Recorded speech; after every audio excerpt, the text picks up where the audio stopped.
Dallas does have objectively lower property crime than SF. In SF, you have very high trivial. You don't have very high violent crime in SF. You have a massive amount of property crime, and that I would select it no for some reason. Well, I understand. If you look at the numbers, what they will show you is that SF rates high for property crime, but it's a safe city. There's not high violent crime in SF. That's what the numbers will show you. Okay, there's much more property crime, and in particular of that casual kind, where like I don't leave very much stuff in my car, but I've left the jacket in my car. It's not an issue in SF. Even if you don't put something in your car, they're probably gonna bust your window in.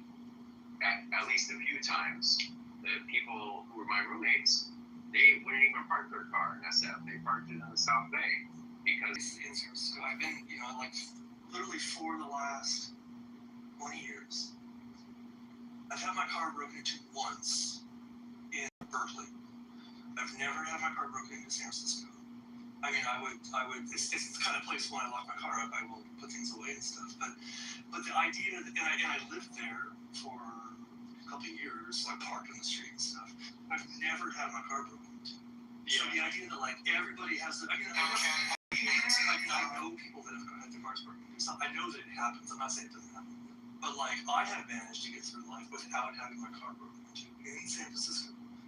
I've lived in San Francisco now for going on a decade, and that whole time I've had a car parked on the street outside, and that's awesome.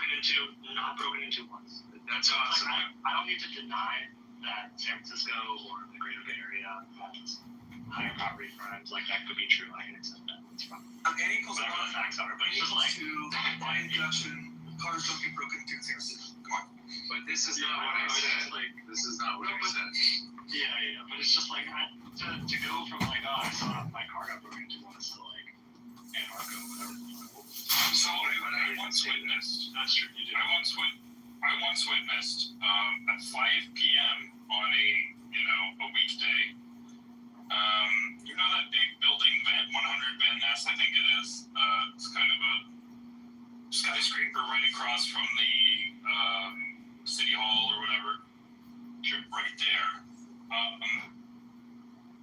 I witnessed someone had parked briefly, and a crew of masked criminals breaking in front of a crew of people just commuting their whatever on the sidewalk, in front of a crowd of law-abiding, funding at all. Nobody doing anything to stop it.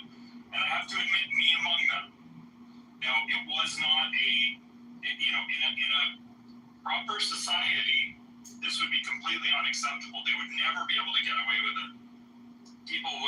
Citizens would actually react rather than just act like, sort of just, don't make eye contact, just pretend it's not happening, keep walking. Maybe they have a knife or whatever, like, let's just keep, it's a very bad sign. I mean, on so many levels, and maybe I'm not articulated well, but if you think that that's acceptable, and that this is a sign of a healthy society, I don't know what to tell you. It's not, no one's making the claim that it's acceptable, that it's a sign of But that's just a normal, that's a Tuesday in San Francisco. What I am saying is, that shit happens all over the place, all over the U.S. In Dallas, it would go down that way. Okay. I don't accept that. That kind of stuff could happen anywhere. Okay, I looked for the data. So first is Memphis, then is Portland, then Detroit, then Seattle, then Baltimore, Denver, Nashville, Philadelphia, Houston, and then San Antonio. And then there is a note about San Francisco that says a few additional observations. San Francisco has gained attention for car break-ins, but recent data shows property crime there has declined from its peak several years ago, even though it remains a concern in touristic areas. Nationally, property crime has been falling. Preliminary petty crime from 2024 to 2025. There you go. And I think anecdotal data is not really data, right? It's just like I saw my van or something. Not just I saw one time or my car. Or this happened to me twice or I did every time, every single time happened. All that is anecdotal. So that means I want to say, I heard a story, or I'm just making shit up, or no, I mean, I've told you about stuff I've directly experienced. I know, but you seem dumb, and I don't believe you. Look, agent. Look. The real pill here is that the criminals in San Francisco are not criminals. Okay, it's just the appearance of crime. They work for the city. Okay, they are out there enforcing various internal beefs within the elite. Okay, that guy whose car got robbed, those masked people, they were working for some of the power that is used as to conceal the rank criminality of elites in San Francisco. No, yeah, they were working on behalf of Antifa, actually, I think is Right. the commonly understood thing. I mean, look, Agent, I'm just going to be honest with you. I know that you don't really think that America's governance is the right form of governance. And I guess in that respect, we agree. Only to the extent that it means that America is not a healthy society in many ways. I think that there are lots of things wrong with San Francisco in particular, with American cities in general, that can be fixed. So, in that way, I think our solutions may be different, but, I think you're taking your broad discontent with American governance systems and maybe applying it. I wonder if any of those include the places that Carlos listed that actually have higher levels of probably there. But who knows? Well, He did list, and I had my car broken into in Baltimore as well. I think it's extremely viable. How did you manage to get a parking ticket in an anarchy? Good question. I didn't get a parking ticket in Baltimore. San Francisco was the question. Come on, let's call that. LA, he got the ticket. Oh, LA. In California somewhere. Yeah. But look, agent, I'm really curious, actually, FCD, what are the things that you think are wrong about how San Francisco is run? How would you like to see it run better? This is really relevant for us here in Dallas because we have many people who moved here from the Bay Area, and I don't want us to make the same mistakes, now that we're here. So, what are some things that you think could be done different? They might not satisfy you. They're kind of mundane, to be honest, in many cases. For example, so let's say our population is more. What does this have the to do with city anything? does not do a good job of publishing I think you lost the argument with parties. I'm sorry, what does this have to do? The fact that we're saying in Iran people are not free, women don't have equal rights, and many things are illegal right now. What does it have to do with Iranians being 12 million or 90 million? Hi, We're Masa. talking about the Constitution. We're talking about the Constitution. The Masa. rules that we have in Iran are stupid as fuck. Okay, alright. Hello? Thank you. Bye. Masa, I recently saw a video of a marketplace in Iran and all the women, were walking around looking beautiful. And it seemed open and free to me. I'm sure. That's what There is a women life freedom movement in 2022. But that one woman was killed in Iran because of not wearing properly the hijab properly after she was killed. But by moral police, many people started protesting for 6 months. They were in the streets, and many women went to streets and burn their hijab. There are videos of that. They started burning the hijab and they started saying that we don't want mandatory hijab. And after that, they refused to wear it in the streets anymore. But Islamic Republic, to silence that voice, they stopped the moral police for life, which is for now it's a few years. Not everywhere. But yeah, and not everywhere, but in like big cities.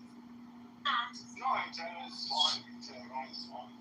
they are Even in Tehran, it's fine. In some areas of the Tehran, and I don't know if you have you see, but it is not the freedom in every aspect of the I wanted women's to say life. that. The thing is that not even a single part of the rules have changed now. And women cannot go to universities, cannot go to government buildings. Shut up! I'm saying that they can't go to universities without a job. Yeah, be clear what that is. If you let me see, you cannot jump in everything. I can explain what I mean. Just let me finish. And women, not even a single rule has changed. It is still considered mandatory for women to have a job, but the moral police is not doing this as it was doing. It's not doing the same as it was doing before because of the situation, because there is war, because there are a lot of other problems, and they don't want people to become even more angry. I hope you got your Masha, I just wanted to recap what Masha said. So those video footages that you are seeing, that even before the women life freedom at some particular area of the terrain, you could see that. But the problem is that is not comprehensive rule change. There is no rule change in the constitution. Still, it is mandatory everywhere you go. It is just the civil disobedience of the people at some particular part of the Iran. It doesn't mean that the rule change. It doesn't mean that the brutality toward the women has changed. And it is one of many aspects of the women's life in Iran. It's not just that. There are lots of other discrimination. It doesn't mean that if some women at some particular part of the Iran, they freely dressed up, which I don't believe so. They're not freely. Maybe they don't have just a headscarf. And at the end of the day, you see that, you say, oh no, it sounds like European. No, it is not. It is just one aspect from the video you see. You need to go through the details of the day-to-day life of them and see how they are living. What are the rules? What are the divorce rules? Millions of the others. It is not within the time of this clubhouse to explain, but we can search it out. Shut the fuck up. When you hear someone speaking, you shut the fuck up. Disrespectful piece of shit. oh, thank you for such strong moderation. By the way, to act one thing, and because of the ongoing war, Islamic Republic is trying to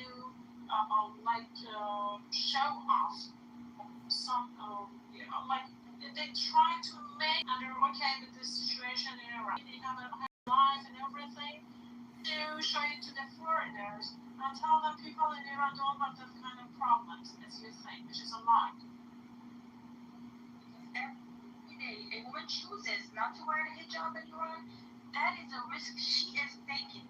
She is taking the risk to end up like Mahsa Amini, being thrown into the bus, getting a seizure from being hit so hard into that bus that she dies at the police station. That is a risk that the women take themselves every day, and that is great. Well, moderators, this is... The law did not change ever. They did not change the law on hijab. Don't be fooled. Moderators, in America, we believe that the absolute rule of the state shall be a function of the absolute liberty of each individual will.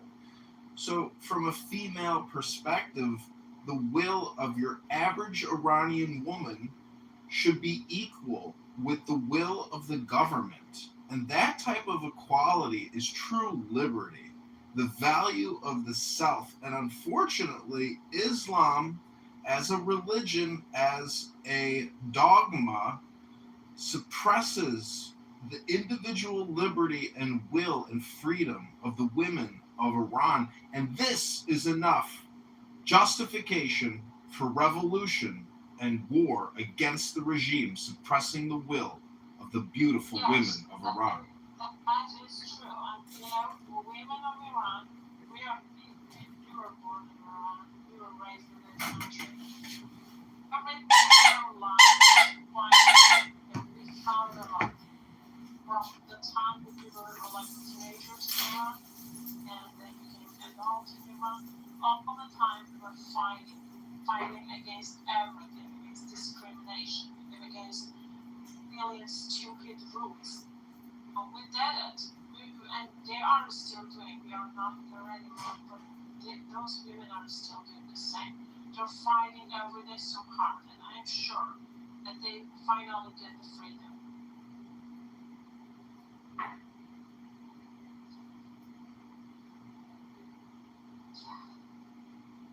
And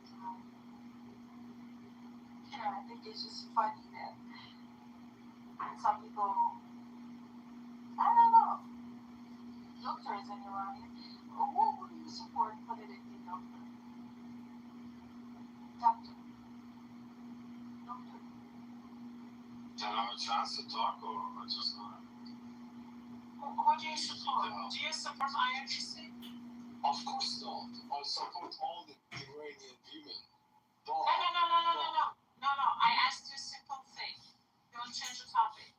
Do you support IRGC in this war? No. Fuck that. I didn't ask that, Master. I asked who do you support politically?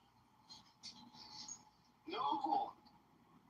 Because we don't have that guy, but I was supporting that shot because I was supporting Yeah, good. At least you do have someone to lead. I said because we have no one else. I was supporting. To a certain degree, I agree with you. Yeah. I'm sorry, is that a bad thing? Should I? No, it's not a bad thing, man. It's your opinion. You're entitled to your opinion, to have your lead. As long as you're not with IRGC, it's okay. It's my opinion. As long as you are not IRGC and you are not a reformist, we're okay with that. No, fuck that. I'm not Mujahideen as well. Yeah, I'm not MEK. Oh, the list goes on. No, that's great. The Shaw answer was great. I was surprised actually because of the answers you gave. So, but I have a question to you, Iranian. What's your position on those lefty activists trying to say, we don't want war on Iran because Iran is You're silly. Well, some of them are working with Islamic Republic, some of the leftists. They are actually working with Islamic Republic. They're actually working with the reformists, and which makes them traitors. But some others, leftists, are just being very stubborn. They don't understand the situation, and they're totally crazy. Because if they have brain and they can think, they know that this situation is not a situation you should just be fighting with other groups. If you care about your country, you can keep fighting shoulder to shoulder with other people, and after Islamic Republic falls down, then there is election and you can choose the one that you want. But they don't understand this. Something simple as that.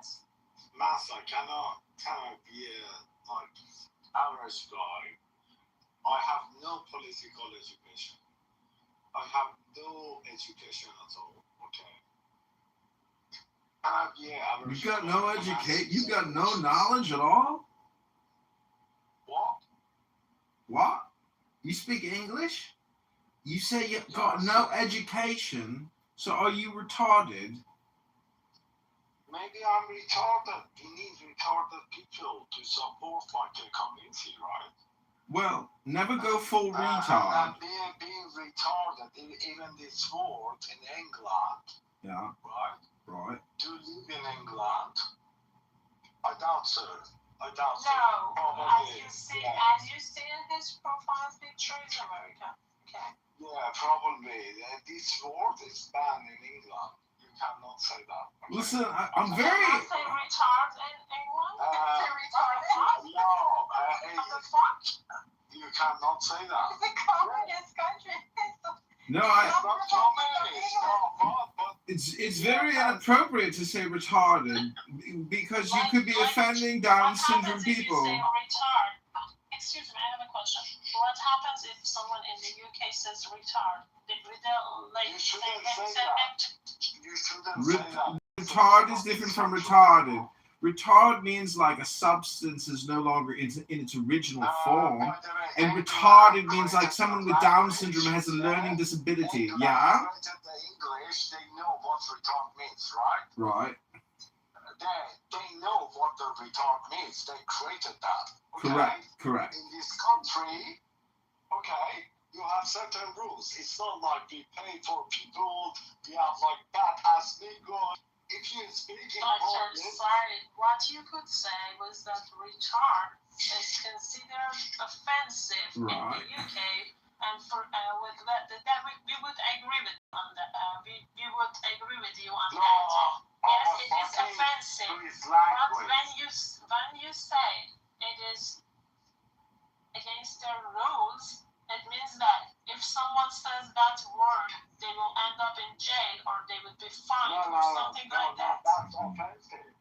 But you have a chance that you're gonna be sued. Exactly what you said. Is the law retarded or is the law gay? Gay is fine. Gay is fine. It depends on situation. You didn't end up the court. Is a faggot a useless bundle of sticks? If you're a faggot, is that a useless bundle of sticks or is a faggot an LGBTQIA plus? No, you're a faggot. No, you're a faggot. No, you sound gay as shit. Hey, Dr. Ali, what's your cause of action when you go to court? Not my cause of action. It's not my consent to go to the court. I'm running a business of like billions of. He's making an affirmative defense. I'm still And I have a confused. PhD in AI. My concern is not about my. You just said you go to the court. I asked you what your cause of action was. you bitch ass nigga for a second. Hold on, bitch ass nigga for a Oh second. my god! Moderators, please! He's saying the N-word! Relax. He's saying the N-word! Censor him! Censor him! Stop, go! I was asking him. No, bad word. Don't say that word. Not in here, babe. Not in here. No, actually, I didn't. Not cool. I didn't understand. What word are you scared of now? Move to audience. If someone is trying to. No, don't be scared. Don't be scared of that word. Don't be scared of that word. You should speak free in Don't America. fear, just not cool. Yeah, because we don't want to be racist here. We don't. No, it's not racist. I It's didn't not say cool. ER. It's not cool, sweetie. It's not cool. Not You cool. understand America or what? Yeah, understand America. It's not cool. So you have So, to understand Dr. America. Ali, you said that you go to the court in England. So I'm asking you, what's your cause of action when you go to the court, Dr. Ali? As my lawyer, but let's talk about this thing. No. You specifically said you go to the court. So what's your cause of action? I need to talk to my lawyer. I can send you an email, to be honest. I pay for lawyers here. Yeah, what do you pay? What do you pay an hour, Dr. Ali? It's not based on hour. Yeah, what do you pay an hour? That's personal. Do you pay anyone? Yeah, what do you pay your lawyer an hour? That's so personal. What do you mean? No, what's your lawyer charge an hour? What's your cause of This action? line of questioning is redundant at this point. Your word retard. 200 an hour. The ex-May! London. In court in London. UK for just saying retard? I just want to say. What's your cause of action in the UK? You can't tell me, but you said people can be sued. Dr. Ali, do you speak Farsi? If you don't know, if you're not sure about that, okay, why do you say it as a Wait, that's a Selam fact. bırak, kilitin şöyle. Do you want to talk to my lawyer? No, I'm asking you. You made the statement. I'm asking you. This What's is your cause of action? redundant. I This want is to talk to your lawyer redundant. right now. I want to talk to her right now. Let's get Yeah, back how on much do they topic. charge an hour? Or she? You know, ChatGPT-2? Dr. Ali G, do you use oh, he leaves? No, do you have a He's barrister here. or you're paying your solicitor? Which one are you paying? Solicitor, not barrister. And what are you paying an hour? It's paying off my company, not ours. Abby, don't you understand? This guy can't answer a question. So Obviously. please spare us the fifth or sixth time of the question. I just want to say to all the beautiful Persian women. Retarded. I think we're all Actually, we were having a good conversation before Doctor arrives. We were having a good We conversation. were, and I want to practice my Farsi and tell the beautiful ladies here. دلم برات خیلی تنگ شده. دلم برات خیلی تنگ شده.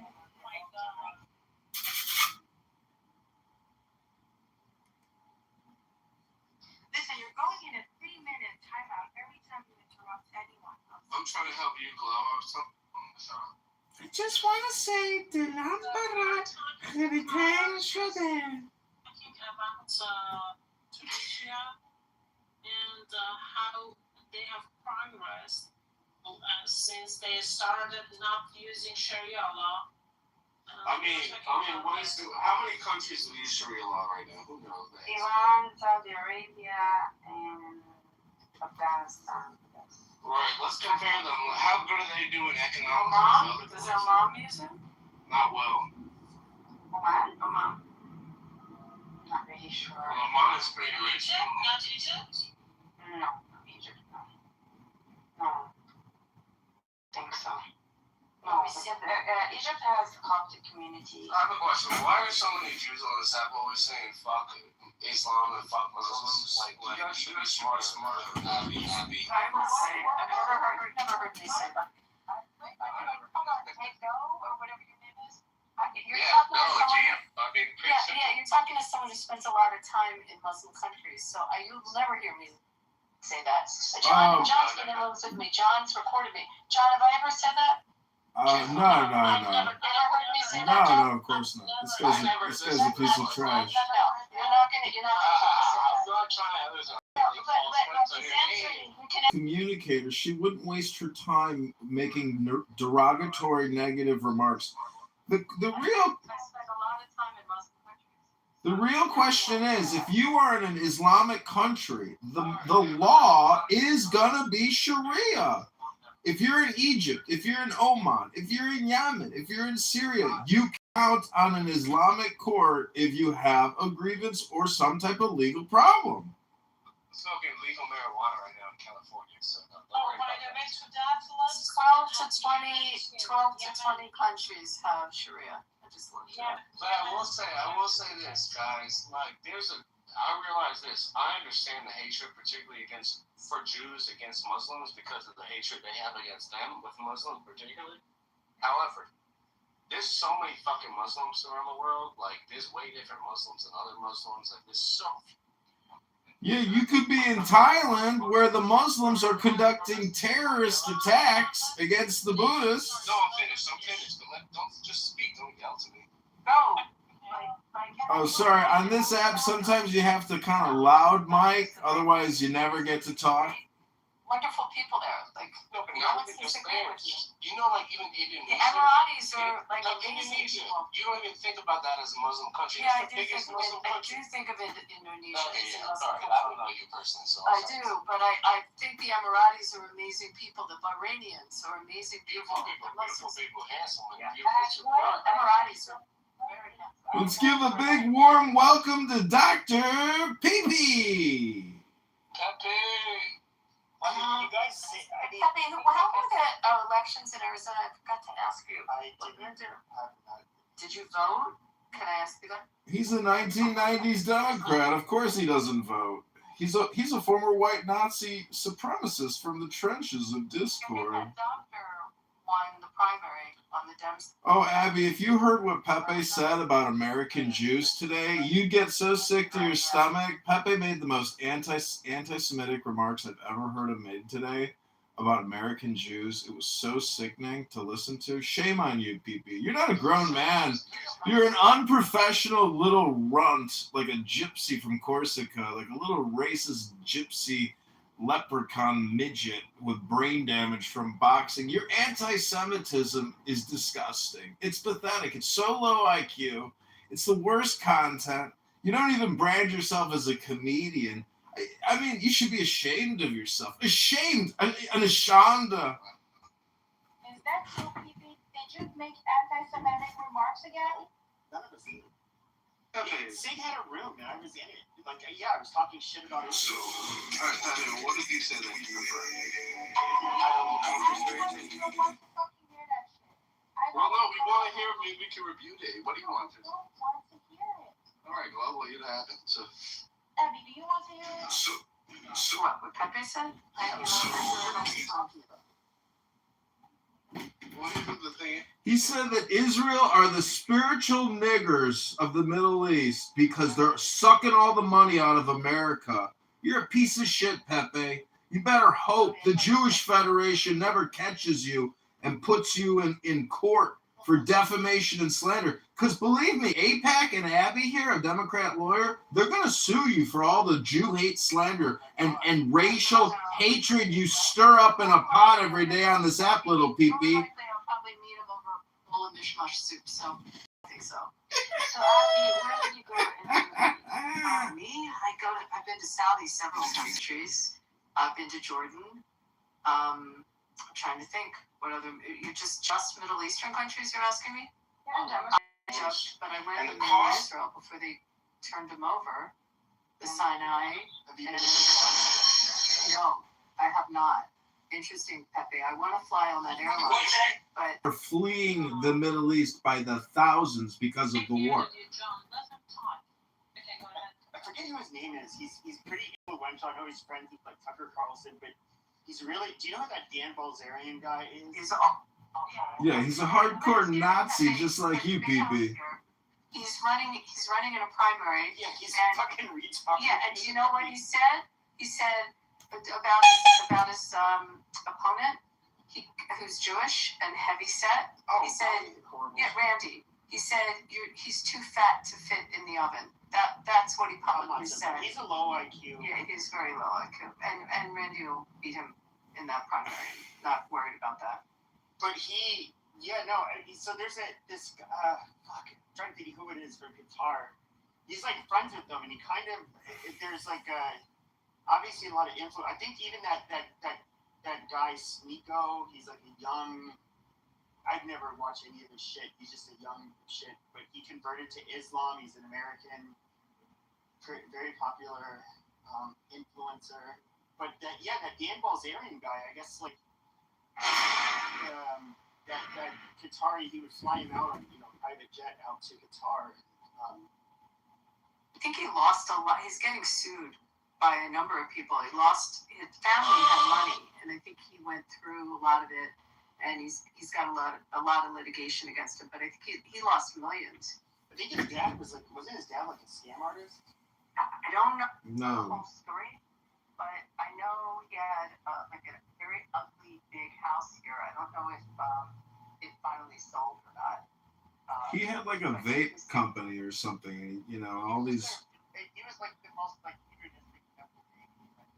He didn't accomplish anything in his life. Despite every opportunity he had, he became an Instagram celebrity, and he was. He admits that, like, oh yeah, he just like fornicated with all of these women and partied, and I just find. Did you ever see his Instagram? Have you seen it? It's full of women. I've seen the pictures of it that people will post. I've never checked it out, but I just find what I find really funny is that you get these people that just all of a sudden it's a grip. They found God. You know, some I don't know whether it's midlife or in their 20s, and they take on this very religious transformation.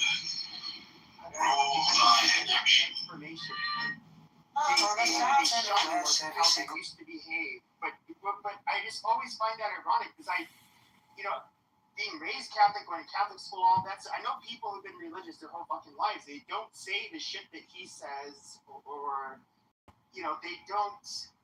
Specific from his X account, because I've looked at it extensively. I've commented extensively. He knows who I am because I persive and racist, and bigoted, xenophobic, evil, pathetic. Listen, I'm just saying, if you are academic. If you just come on here and do your little pee-pee dance show every day and do your Taoists and Buddhists and atheists to connect with, and all you do when you sit here and you talk about J words is focus on a very minority group of people. It's a tiny group. It's a group. It's the smallest group. It's as big as you. It's not barely even there. It's like just like you. That's why you attack it so much, because it's barely even there. And the criticism it gets is so hypocritical and stupid. And all these anti-Semitic racists, they've never even read a Jewish philosophy book. Goddamn! You're taking the Lord's name in vain. Listen, Dr. Peepee. Try reading a book. Go to the gym, Dr. Peepee. Read a book. Do something with your life. Get that fake spray tan off and get a real tan. I am complete. All of your time. You never got a straight tan in my life. When it comes to besides 15 different fucking phones and live streaming. Okay, you're really productive. Amazing. I know you're trying to be funny, but it's sometimes it's just like really grating and annoying. What is the argument? I don't understand. It's just an idiot. Hey, Tala, by the way, what a beautiful mesa table.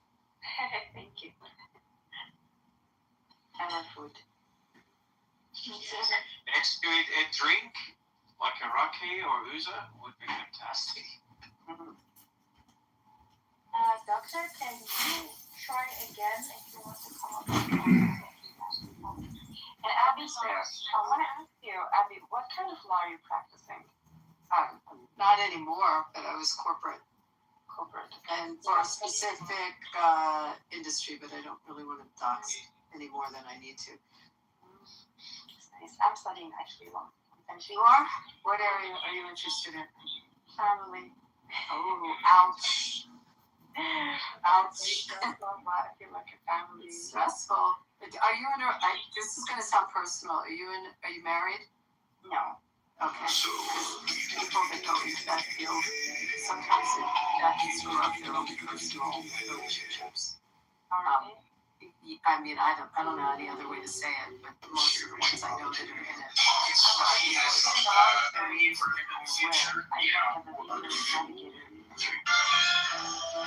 Organization, I hear a lot of cases. Family. That makes sense. I don't know if the automate that with AI, but it's all automated with AI. That's my newest startup. You don't sound like the actor. You're really trying to, but it's not coming off. Like Sacha Baron. It's coming off. It's really not. Sacha Baron Cohen just doesn't sound like Sasha is here. So sorry, Make your work automated. So sorry, sweetie. It does not sound. It doesn't sound like How funny was? I mean, I those movies. The Dictator was Reputation. From. Is that where I'm thinking it's of like God damn it, hey Alex, can you covered. But now you have like Gold Canyon, but it's always been like a poor place, largely white, but poor. But do you remember like? Did you see like throw the Jew down the well? Like he had that was in Apache Junction. Oh, he actually filmed it there? Yeah. Oh my God! I heard they were real people. Like that was. They were, yeah. So like during the pandemic, it was kind of like embarrassing. I just want to quote Marshall Rankin and say, "Can we get back to the topic?" You're talking about the scene in Borat? Yes, the scene in Borat was filmed there. Unbelievable. Yes, it was sung there. And like, look, a lot of these people were like missing teeth. They were like simple people, and I don't know that they even really understood what they were singing. But I remember during COVID-19, they had I forget which it was like 60 Minutes or something like that, and it was about the people who were like not willing to comply with the social distancing or wear masks or get vaccinated or whatever. And these people were like pulling up in a rally, and they had like Nazi stickers. That's why they went for Mars. Yeah, this was We want to hear that. So they can take your face, like this is I don't know what's going on.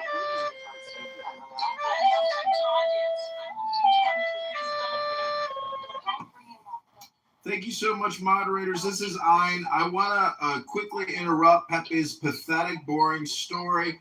I'd like to play a song for the people of Iran so they can all find peace, joy, and strength. It's titled, Pepe is a Retard Faggot. Faggot Retard.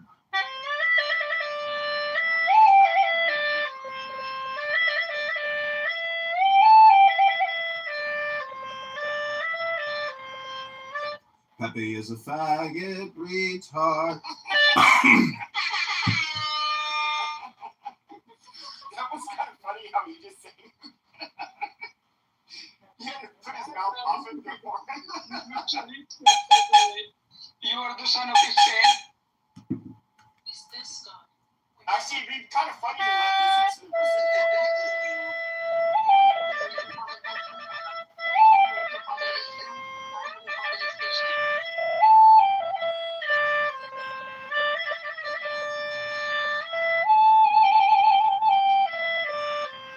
Pepe is a faggot retard.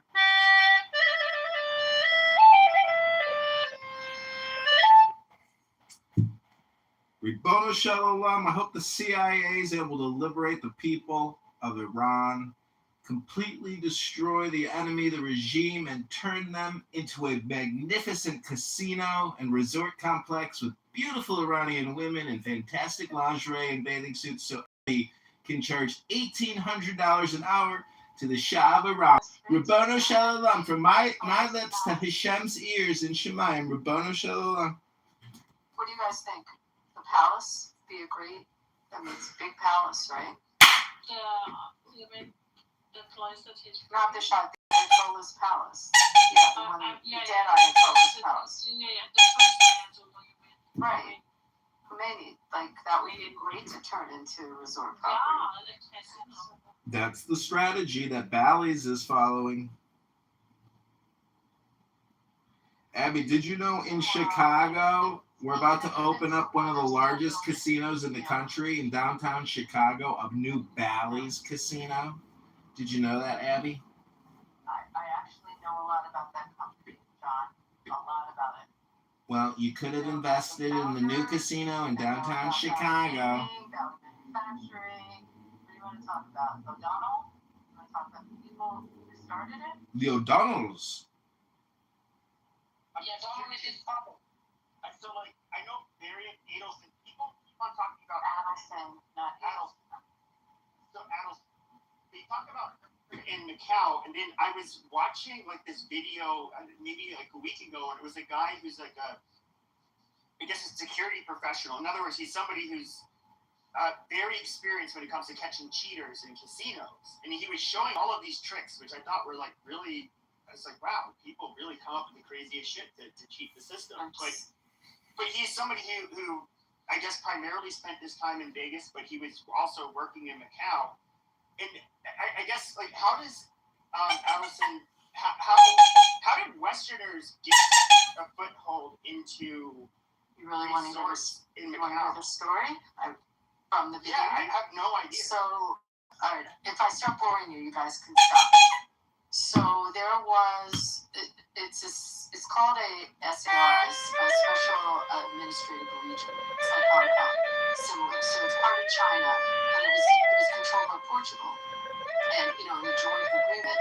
And then just like Hong Kong turned over to China, it turned from Portugal over to China around 3 years after Hong Kong did.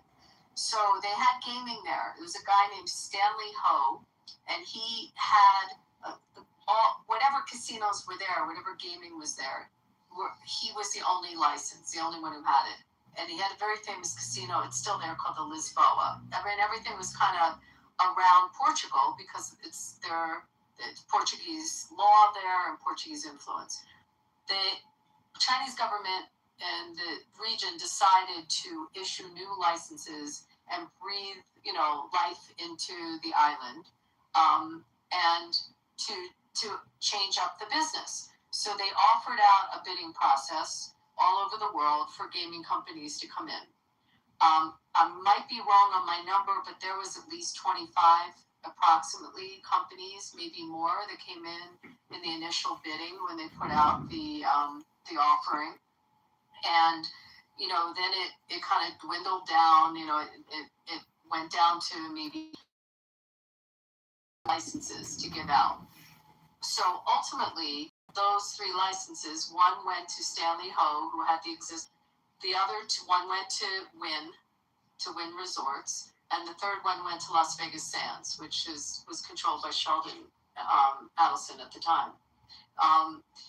They all did sub-concessions, meaning they sold a concession of their license to other companies. So essentially, you ended up with 6 licensed gaming companies that were initially coming in. You following me so far? Company, very, like triad and organized crime and all kinds of issues with it. So none of the U.S. companies that were licensed in the U.S. wanted to have sub-concessions from him, and also the other 2 Wynn and because Stanley Ho's daughter, Pansy Ho, got his sub-concession, and ultimately it went to MGM, who had to show that they didn't have dealings, basically kicked them out of New Jersey, and you know how big MGM is, because at the time, because they were in dealings with Pansy Ho. You following me so far? So there was that was kind of laying out what was about to happen. Then the U.S. companies went in. They actually built land. So filled what's totally illegal to do in the U.S. They actually filled where there was water, and created land masses where the main area is the Cotai Strip, which is where the Venetian and Sands went up before the Venetian was built in Macau. So then it became, how do I say this, like beyond a cash cow, like money you can't even imagine.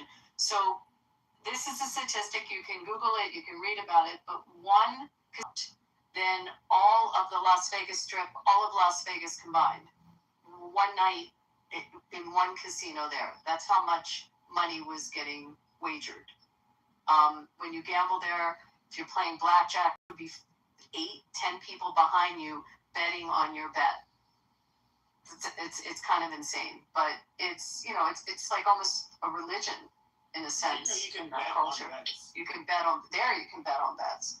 So they also had a very high gaming tax, one of like 40% and then there's additional. They had these VIP rooms where the junketeers would be making a percentage of the bets also. So it gets a little more complicated. But anyway, long story short, it's very built. That's how the U.S. companies came in. And now there's, then the sub-concession was an Australian company. I don't know if you ever heard of Kerry Packer. Anyway, Crown. But sub-concessions came in and built up. I mean, the Venetian there, the one in Vegas, it dwarfs the one in Vegas. It's huge. Anyway, I mean, as Vegas changed and became more hospitality, gaming was much bigger there. And then obviously LVS opened up the major casino in Singapore to expand the Asian. That's kind of a nutshell on it.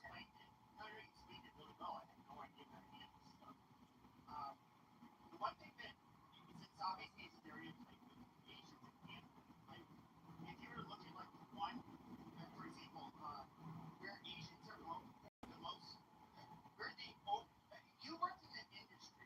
Conversation, we could talk all about how you catch cheats and what the eye in the sky is and how the camera systems work, and you get trained to look, to watch for sleight of hand. Obviously equipment. You have safe games where you have gaming commissions. Like Vegas is a very safe game. The roulette wheels are calibrated every week. They check them for any magnet systems that come in. I mean, there's ways that cheats have been cheating for years in surveillance systems. Okay. And know that they had facial recognition before they caught you. Anyone had it. Is poker? We had a company function at a casino. Here in Arizona, if you violate it, it's a felony.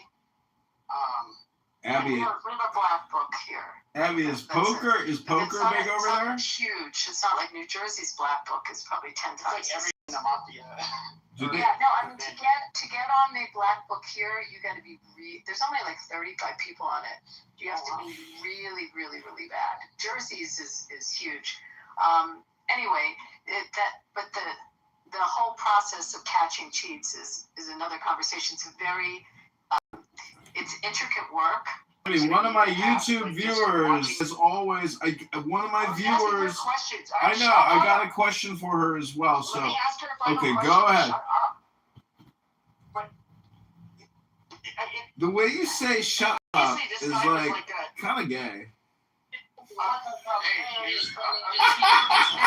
It's very, very controlled. The gaming board and the gaming commission is extremely strict. Everything is monitored. Everything is controlled. I mean, and when you have a license, I mean, I've gone through licensing. Every check you've ever written, all your money transaction, going back, for us, it went all the way back to college. They reviewed every transaction, and anything that has a scent of a connection to organized crime or any illegal, anything, any financial crime, you can't get a license. You can't do business. This is one of my questions. I got a new question for you, Abby. I got to get in the queue here. Moderators, I'm just going to keep talking. One of my YouTube viewers wants to know, Abby, did you know Sam Rothstein? Ace Rothstein. But, okay, so this guy was obviously, they brought him on because he's, I'm guessing, like a very well-respected and experienced, security guy that can catch the cheating. But it seems like the methods are so subtle and so advanced that the learning curve to be able to detect who's cheating would be like, that must be a really hard job to be able to catch these. You can it's funny that you say that because we toured, it was about a year and a half ago, we toured the Eye in the Sky at one of the properties because we were looking at one of the systems that they use for other security needs for something unrelated. And they were saying that it's like it was like a month that you could take this class. It was a month long.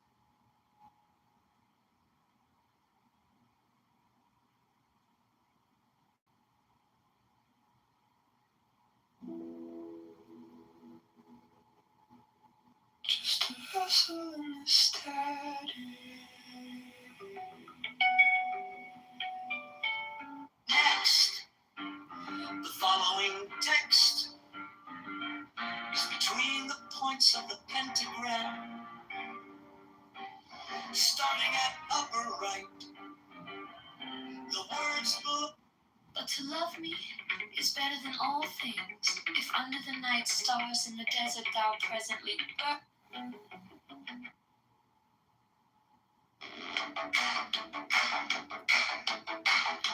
Watermelon rainbow. Watermelon rainbow. Watermelon rainbow. Watermelon rainbow. Watermelon rainbows. Watermelon rainbow. Watermelon rainbow. You look orange.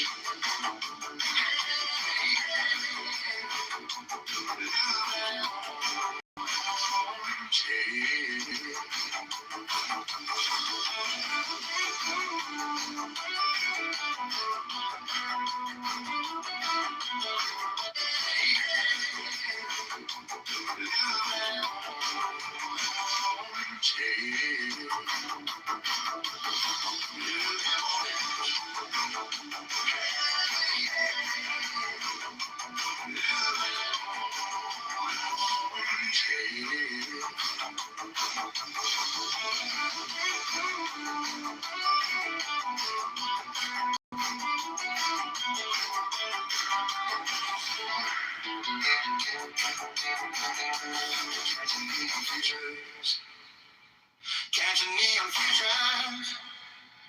Catching neon futures. Catching neon futures.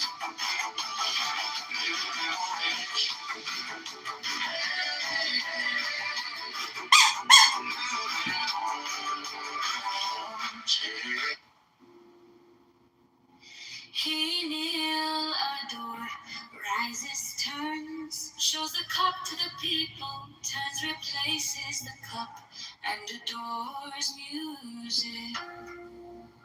For this is the covenant of resurrection. He makes the 5 crosses on the priestess. Accept, O Lord, this sacrifice of life and joy, true warrants of the covenant of resurrection.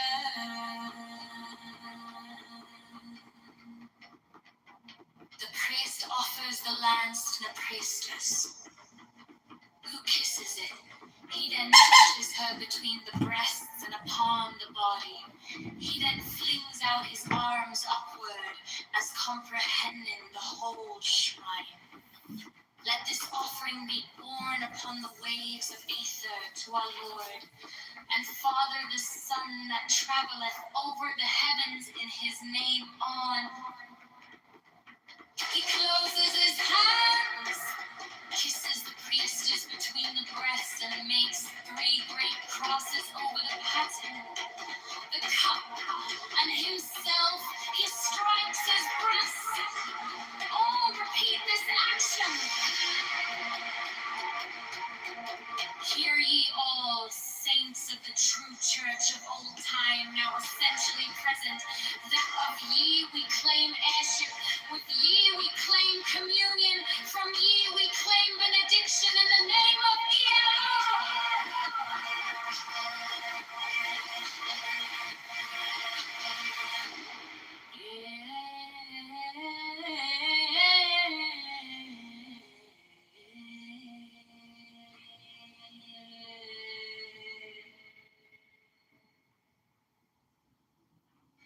But to love me is better than all things. If under the night stars in the desert thou presently burnest mine incense before me, invoking me with a pure heart, and the serpent flame therein, thou shalt come a little to lie in my bosom. For one kiss wilt thou then be willing to give all. But whoso gives one particle of dust shall lose all in that hour.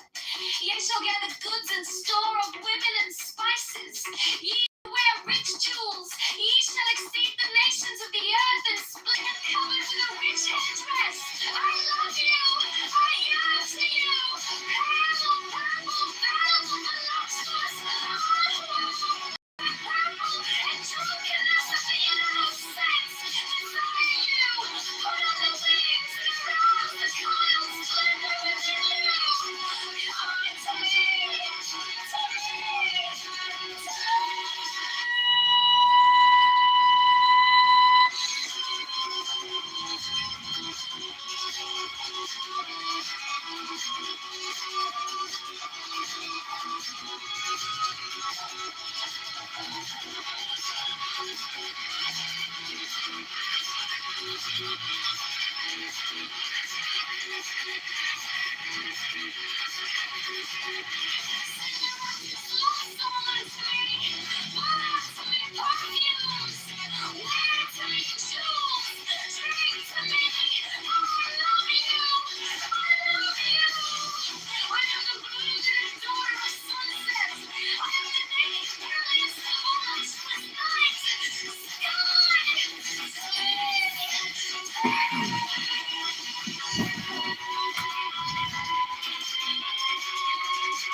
You said elections coming Tuesday. By Thursday, signs are on. See the posters on my corner. Name in red and white and strong. Phone lights up with all the headlines. Futures calling, streets undone. Every morning, every station, every vote, it starts with one. Chalk it over, Chicago, Chicago, one for time. Keep counts on the stand. Chalk it over, shake it up. Tax reform for every bucket side. Liberate and lift us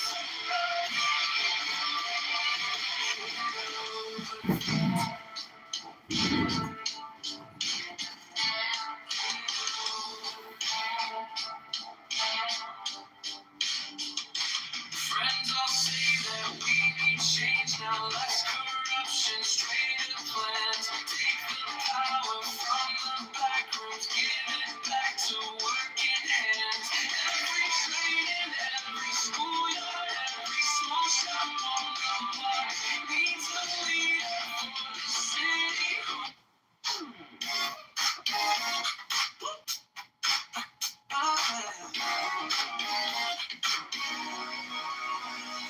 Walking at the politician's been slow green.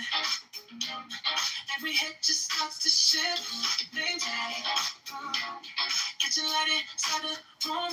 Johnny. On your lips, something new. You pull me closer by the collar. Say I don't usually even bother. But tonight you want a ballad. We can make this. Get you and me. Do it at the midnight bus. Yeah, right here. In the center of a room. Pain in my head. Future plan. Water to water. We're changing the world. You and me. Do it at the midnight bus. Looking like a monster. Come on, you. If this is it, please where's your backboard? Let's save your pocket over. The symbolism of the fool is best explained by first considering the meaning of the Hebrew letter Aleph attributed. This key Aleph means oxen, symbolize the motive power in agriculture, because they were used to pull clouds as their agriculture is the basic form of civilization.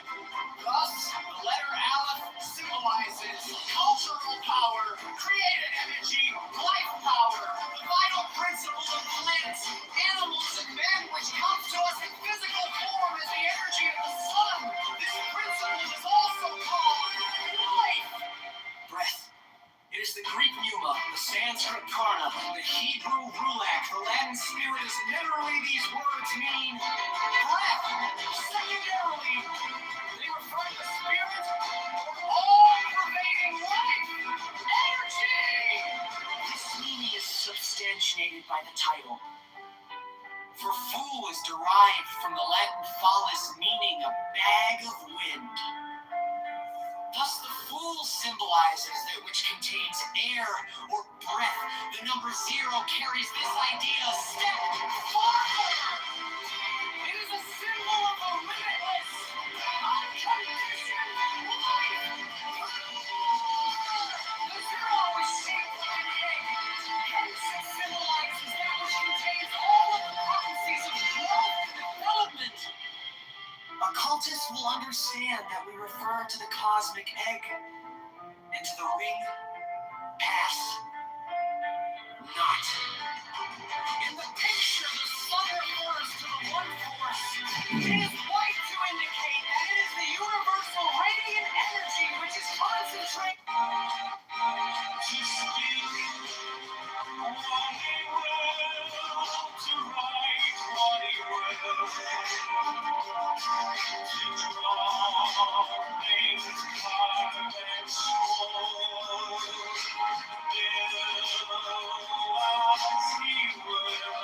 Irradiated through all of the suns in the universe. The mountains represent the abstract mathematical conceptions which are behind all knowledge of nature as such. They are cold and uninteresting to many, but the melting of the snow upon the peaks is the streams that make fertile the valleys below. So will the principles of ageless wisdom feed your consciousness and make fertile your mental imagery, thus transforming your life. The world is eternal you. It knows that the life force never exists. It's always at the height of its power. His attitude expresses confidence and joyful exploration. The wreath around the fool's head symbolizes the vegetable kingdom, also victory. The wand is will, the wallet never. Force manifests itself. The little dog's faithful companion, but must have a master. The magician. The title refers to man as the director of the force by which he transforms his consciousness and reaches the stage known to occultists as initiation. The number 1, which is geometrically symbolized as a point, means concentration, attention, a limiting of the field of activity. You have learned how to concentrate, you cannot perform the great work. Study this key carefully, and it will help you to learn to concentrate, for its symbolism was created to that end.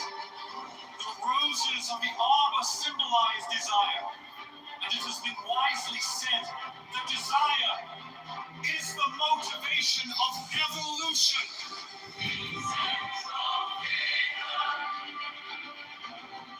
By his posture, clearly indicates that he draws power from above.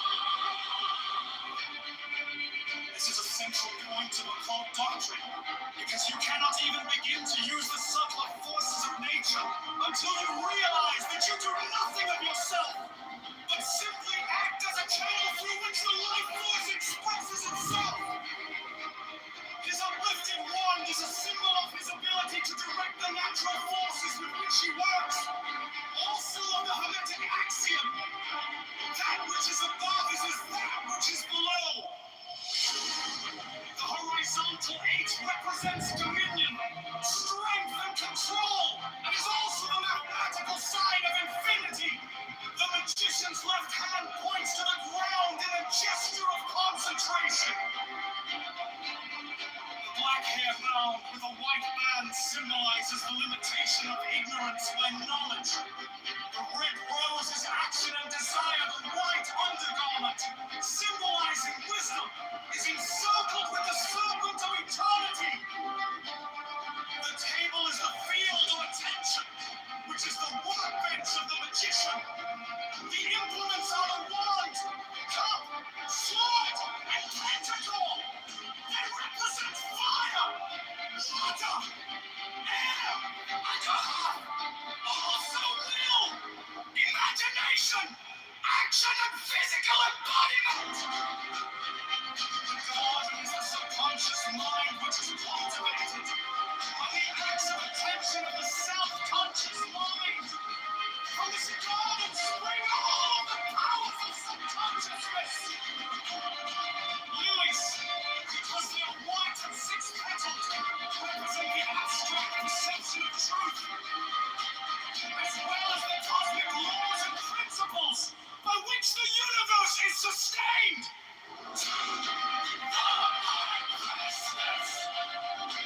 The astrological attribution of K2 is the moon. The moon is a reflector of sunlight, and thus is a symbol of reflection, duplication, as in a mirror. Like ideas, the crescent moon is cup-shaped. This garden has a close connection with the faculty of reason.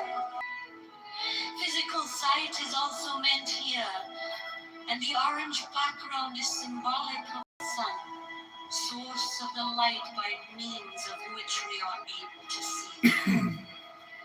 The mountain represents the fiery activity of Mars and Aries, which are attributes of this key Aries, is also symbolized by the ram's heads on shoulder and throne, and Mars by the steel armor with which the Emperor is clad. The 12 points that ornament the helmet are also astrological. The globe is a conventional symbol of dominion.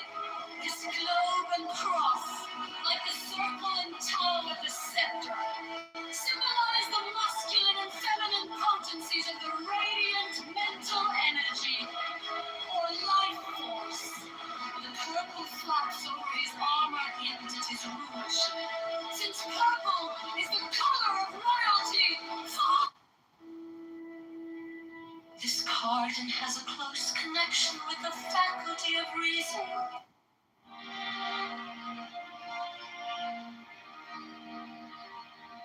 Apart or to separate? In addition to that, the zodiacal sign, Gemini is attributed to this key. Gemini Force manifests itself. The little dog symbolizes the intellect, the merely reasoning mind. He is a faithful companion. Force manifests itself. The little dog symbolizes the intellect, the merely reasoning mind. He is a faithful companion, but must have a master. The magic shroud. The title refers to man as the director of the force by which he transforms his consciousness and reaches the stage known to occultists as initiation. The number 1, which is geometrically symbolized as a point, means concentration, attention, a limiting of the field of activity. This refers to the practice which is absolutely indispensable to all aspirants for truth. Until you have learned how to concentrate, you cannot perform the great work. Study this key carefully, and it will help you to learn to concentrate, for its symbolism was created to that end. The roses of the arbor symbolize desire, and it has been wisely said that desire is the motivation of evolution.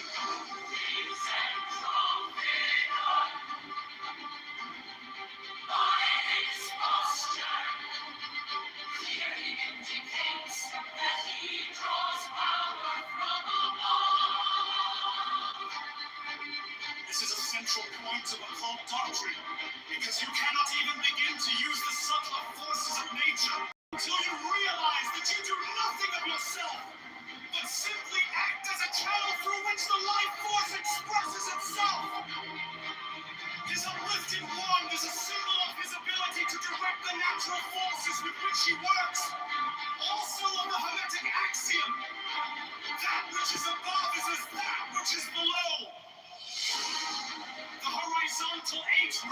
immense dominion, strength, and control. It is also the mathematics. The little dog symbolizes the intellect, the merely reasoning mind. He is a faithful companion, but must have a master. The magician. The title refers to man as the director of the force, by which he transforms his consciousness and reaches the stage known to occultists as initiation.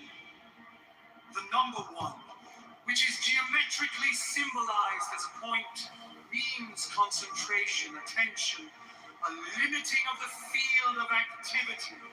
This refers to the practice, which is absolutely indispensable to all aspirants for truth. Until you have learned how to concentrate, you cannot perform the great work. Study this key carefully, and it will help you to learn to concentrate, for its symbolism was created to that end. The roses of the arbor symbolize desire, and it has been wisely said that desire is the motivation of evolution. The central figure, by his posture, clearly indicates that he draws power from above. This is a central point of occultic doctrine, because you cannot even begin to use the subtler forces of nature until you realize that you do nothing of yourself, but simply act as a channel through which the life force expresses itself. His uplifted wand is a symbol of his ability to direct the natural forces with which he works. Also of the Hermetic axiom, that which is above is as that which is below. The horizontal 8 represents dominion, strength, and control, and is also the mathematical sign of infinity. The magician's left hand points to the ground in the gesture of concentration. Black hair man with a white band symbolizes the limitation of ignorance by knowledge. The red rose is action and desire. The white undergarment, symbolizing wisdom, is encircled with the serpent of eternity. The table is the field of attention, which is the workbench of the magician. The implants are the wand, cup, sword, and pentacle. They represent fire, water, air, and earth. Also will, imagination, action, and physical embodiment. The garden is the subconscious mind, which is cultivated by the acts of attention of the self-conscious mind. From this garden spring all of the powers of subconsciousness. Lilies, because they are white and six-petaled, represent the abstract perception of truth, as well as the cosmic laws and principles by which the universe is. Sociological attribution of key to is the moon. The moon is a reflector of sunlight, and thus is a symbol of reflection, duplication, as in a mirror, and ideas. The crescent moon is cup-shaped and force manifest itself. The little dog symbolizes the intellect, the merely reasoning mind. He is a faithful companion, but must have a master. The magician! The title refers to man as the director of the force by which he transforms his consciousness and reaches the stage known to occultists as initiation.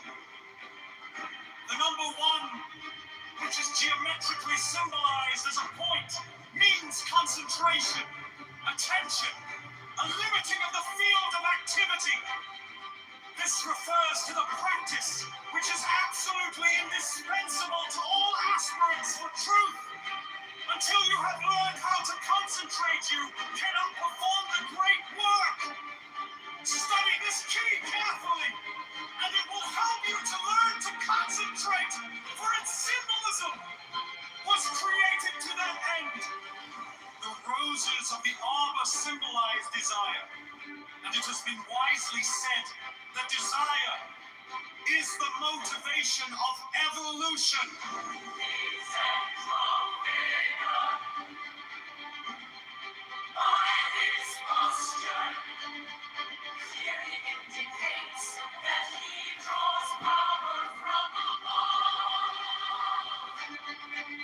This is a central point of occult doctrine, because you cannot even begin to use the subtler forces of nature until you realize that you do nothing of yourself, but simply act as a channel through which the life force expresses itself. His uplifted wand is a symbol of his ability to direct the natural forces with which he works. Also of the Hermetic axiom, that which is above is as that which is below. The horizontal H represents dominion, strength, and control, and is also the mathematical sign of infinity. The magician's left hand points to the ground in a gesture of concentration. The black hair bound with a white band symbolizes the limitation of ignorance by knowledge. The red rose is action and desire. The white undergarment, symbolizing wisdom, is encircled with the serpent of eternity. The table is the field of attention, which is the workbench of the magician. The implements are the wand, cup, sword, and pentacle. They represent fire, water, air, and earth. Also will, imagination, action, and physical embodiment. The garden is the subconscious mind which is cultivated by the acts of attention of the self-conscious mind. From this garden spring all of the powers of subconsciousness. Lilies, because they are white and six-petaled, represent the abstract perception of truth, as well as the cosmic laws and principles by which the universe. The astrological attribution of K2 is the moon.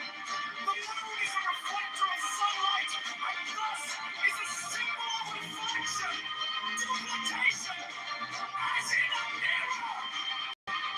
Like ideas, the crescent moon is cup-shaped.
Force manifests itself.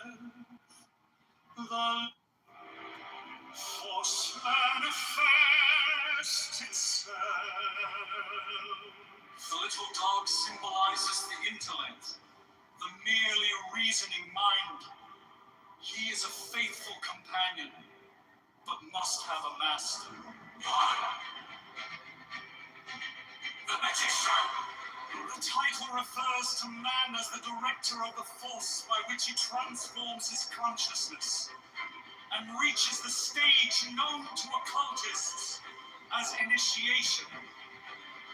The number one, which is geometrically symbolized as a point, means concentration, attention, a limiting of the field of activity. This refers to the practice which is absolutely indispensable to all aspirants for truth. Until you have learned how to concentrate, you cannot perform the great work.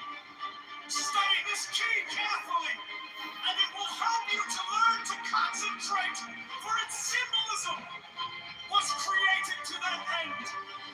The roses of the arbor symbolize desire, and it has been wisely said that desire is the motivation of evolution.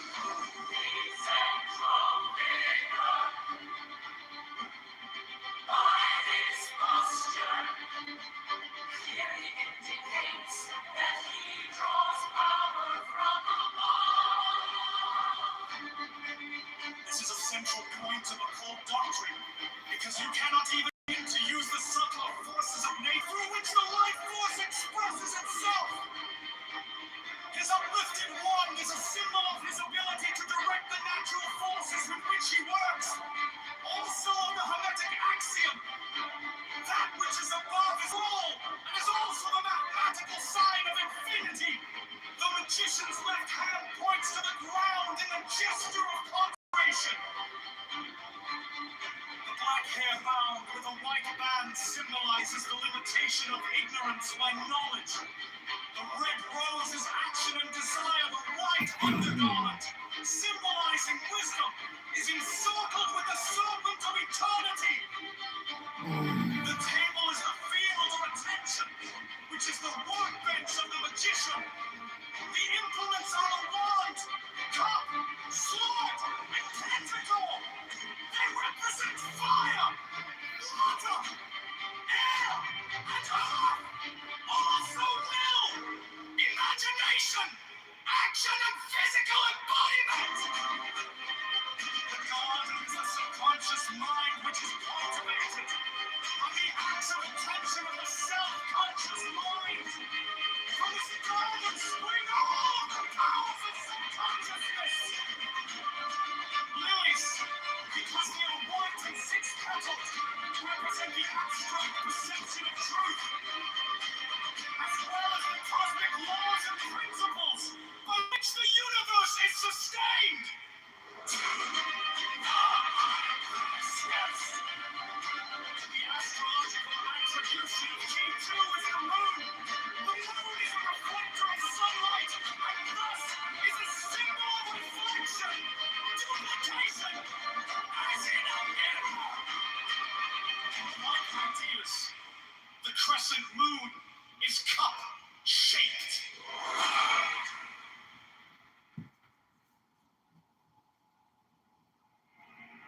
Force manifests itself. The little dog symbolizes the intellect, the merely reasoning mind. He is a faithful companion, but must have receives as the magician. The title refers to man as the director of the force by which he transforms his consciousness and reaches the stage known to occultists. This card has a close connection with the number one, which is geometrically symbolized as a point, means concentration, attention, force, limiting of the field of activity. This refers to the practice, which is absolutely indispensable to all aspirants for truth. Until you have learned how to concentrate, you cannot perform the great work.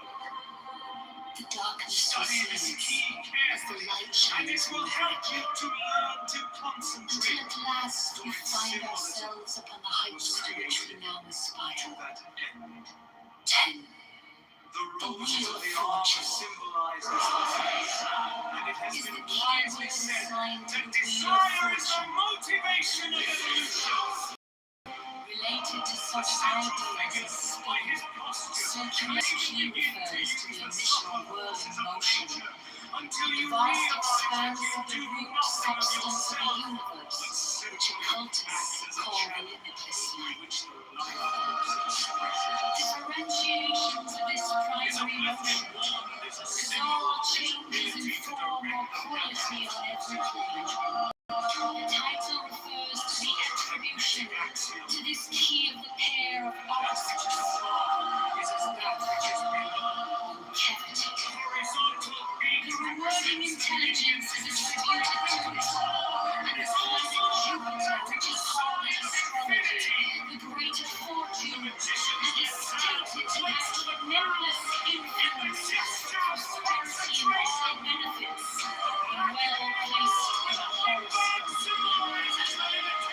Cherub emblems are the cherubs mentioned in Ezekiel in Revelation. They represent the 4 signs of the zodiac. The wheel itself is the symbol of the whole cycle of cosmic expansion. The yellow serpent, whose movement suggests vibration, represents the evolution of the unregretable energy of fire into matter. The jackal-headed scorpion represents the evolution of consciousness from lower planets to higher. Finally, the Sphinx typifies the wisdom of man and the tension of the starry journey. from this In dawn this spring cycle, all of the powers of subconsciousness. Lilies, because they are white and six-petaled, represent the abstract perception of truth, as well as the cosmic laws and principles by which the universe is sustained. To the high priestess. The astrological attribution of key 2 is the moon. The moon is a reflector of sunlight, and thus is a symbol of reflection, duplication, as in a mirror, and ideas. The crescent moon is cup-shaped and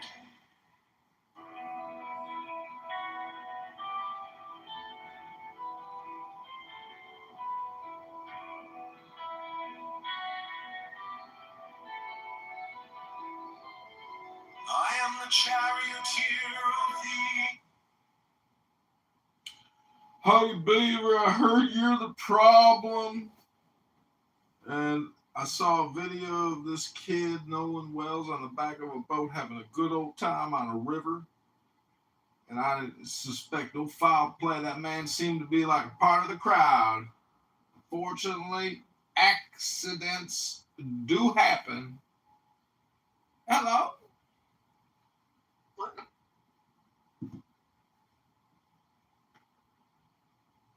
Do the Bill Clinton voice. Hey, Monica, could you send Monica in here? Hey, darling. You know what I'd like you to do, Monica? What's that, Mr. President? Come on over here, Monica. Let me show you something at the desk. Open up that drawer right there and take out what you see. Mr. President. Yeah, I'll see you on the island this weekend. Monica, come on over here. I'll see you this weekend. Take it. Monica, come on here and suck Daddy's dick. Mr. President.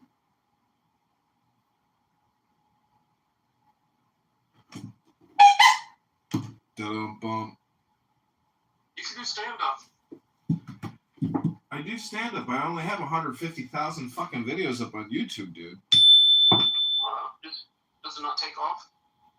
No, it's the smarter version of stand up. Stand up is for losers. Those are people who go out and drink and waste all their time in bars with other losers. Like, if you compare what those losers have to what I have, like in terms of like content and digital assets, I'm like on the cutting edge. Most people are, living in 1999 in the bar scene. Hello?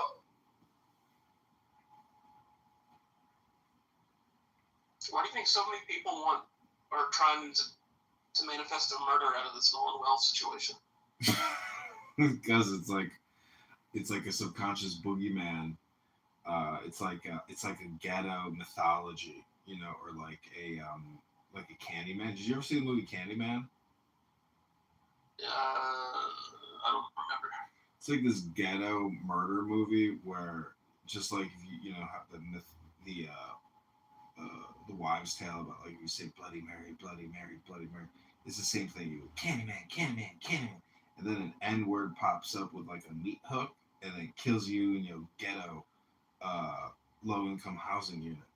That's what the whole movie's about. So what I'm trying to say is, when people unfortunately pass on, and it involves like the boating community, accidents happen so much that to attribute this to foul play just shows you that like people hyper focus in on racial political issues, because it's not racial when you go off the back of the boat and the motor chops off your legs and you bleed out in the water. Like, these are accidents with power equipment. Let alone you are in desolate areas and drowning and swimming. Like, dude, the accidents fucking happen. And so that's why I brought up the Candyman thing, because it's like, especially on this app is, I know it's on other apps too, but like, this app is so many African Americans on this using this as like their fucking free conference call app. They're just looking for shit. And plus, the media is playing it up, so it is what it is. But all this shit just will phase away. But like, if you want to have some fun, create another room and just call it like another Carmelo Anthony room on behalf of Nolan Wells. It's just this is content, dude. A lot of these African American. I want Beema to write Carmelo in prison, but she hasn't done it yet. I created a new house today called Beema something. I can't remember what the rest of it is, but oh man. I wanted to tell her that I actually kind of figured out a way to make structural white racism work in conjunction with reparations. Because a lot of African Americans have been Americans longer generationally than the boom in 1900 from Ellis Island and all the Europeans coming in. So what the African Americans should have done in the late 1800s was prevented the mass migration of white people. And they could, but because of structural white racism and Jim Crow and redlining and all this like suppression of African Americans, you could make the argument that African Americans are due reparations, but you'd have to admit that they were politically unable or didn't have the willpower. That's the question. Is it their willpower, or is it actual structural white racism and suppression of their willpower, which wasn't able to manifest because of toxic white structural racism? So that's how I would identify the key time period where they lost big time, because the American population exploded around 1900. So that's my explanation for reparations and why they got shafted so bad after liberation from slavery. What do you think? Yes. So you're basically saying they had their chance and they blew it? They had their chance and they blew it to become the majority or like a superior minority. They had that opportunity, but because of Ellis Island and mass European migration, they lost whatever hand they had. They lost it. So that's why it's a little hypocritical as a white American European whose grandparents came over in 1900 to shit on an African American who's generationally longer in this country. And so that's why I say, like, from a republic perspective, you could make the case that they were shafted and are due reparations. But there's two types of reparations. There's the individual plaintiff reparation, and then there's the class action reparation. But the numbers are so stupid that, like, but plus, anyways, this guy Boutros, Attorney General, he's already figured it out that the Equal Protections Clause in the 14th Amendment, you can't create racial hierarchies and fund it. It's against the history of our, progression of political thought and law. So reparations are out of the water, but I just think from a historical perspective, African Americans should make a big stink about 1900 and how they got shafted in terms of demographics. And maybe Dr. Peepee, the pseudo intellectual historian who knows everything about these weird little minute things, which are so stupid. I keep quoting him and I say, "That's not the topic. Stick to the topic, please." Like, it is, he is such a bitch in these rooms, the way he talks to people, especially in Gary Bumgarner's room with his green bean and how the green beans can interrupt and pick apart your questions. Like, he got roasted by Smurf or Homer or whatever he goes by. He was like, "Shut your fucking hole, Marshall. You fucking faggot kicking me from rooms. Fucking fag." Like, this guy, he's a successful dude. He's like an investor and a Jewish guy, I think. But cosplaying as a Republican. And his candidate, Monica De La Cruz, who is a current congresswoman, about Trump all day, every day on this app. And he's a Republican? Like, does the guy not know what team he's on? And his congressman... Yeah, well, I don't know if he's a traitor, but I think he's just intentionally... I don't know, when you actually meet people that work in politics, try to play in politics, or have been in politics, I don't know, Marshall is just like, there's 10 Marshalls out there. He's not, he's Stephen Bader with an uglier face.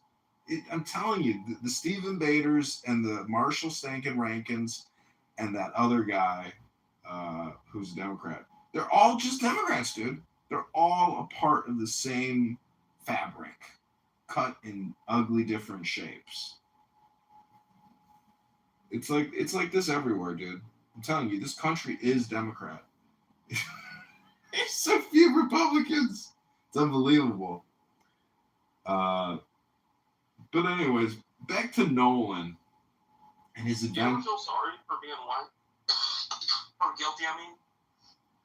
No, not in the slightest, because I know where my great-grandparents came from, and they went through Ellis Island. So I have no role or part or play in this drama that happened here in 1865, etc. So I think back in grade school, when you were in class and you were watching a scene in a movie that depicted slavery or mistreatment of black people, did you feel a tingle inside, or did you feel sorrow?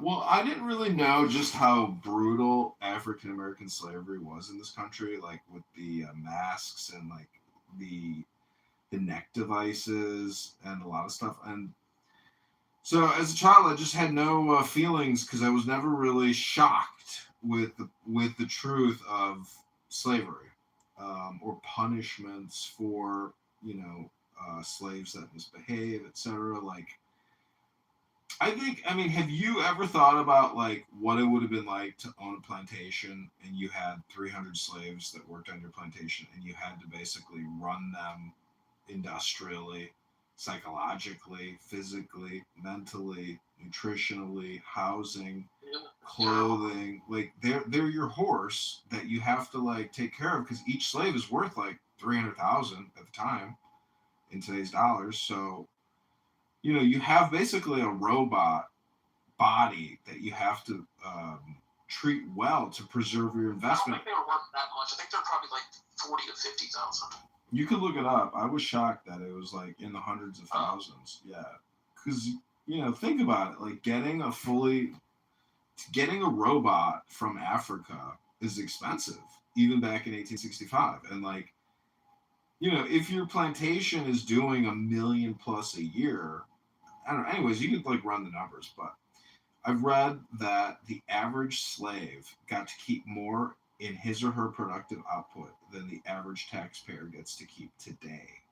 So you go to work 3 to 5 days to pay your federal taxes, but a slave, etc. So I know that's like a very horrible thing to say, but I have read that they've actually picked the numbers apart.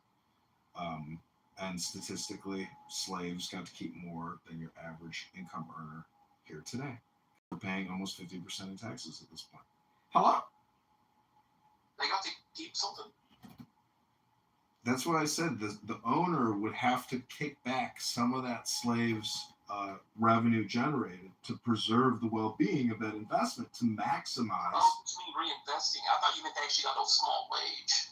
No, absolutely not. I mean, but they had to be provided with housing or something to keep them surviving. You wouldn't want your horse in your barn dying, would you? That's why I say you gotta like really try to like role play this out in your own head to understand what it was like to own slaves. It's not something that you can just like pass off and say, yeah, like you never thought about it. Like it's they are part of your lifestyle, They are your slaves. And some slave owners probably educated their slaves because they're like, what else am I going to do? Let's just go read books to the slaves all night, Try to make them hate us less, want to kill us less, and increase our return on investment and productivity for the week. So that's what I'm saying. It's a big mind fuck because like you're like manipulating your slaves to maximize productivity and not kill you and not run away, etc. So it's like, did you have a working relationship with your slaves? There's a lot to think about. Hello? Would you be a brutal dictator, or would you be like, give them a lot of 15-minute breaks and vacation time and all that stuff? Well, we know the vacation time, there was probably some kind of downtime.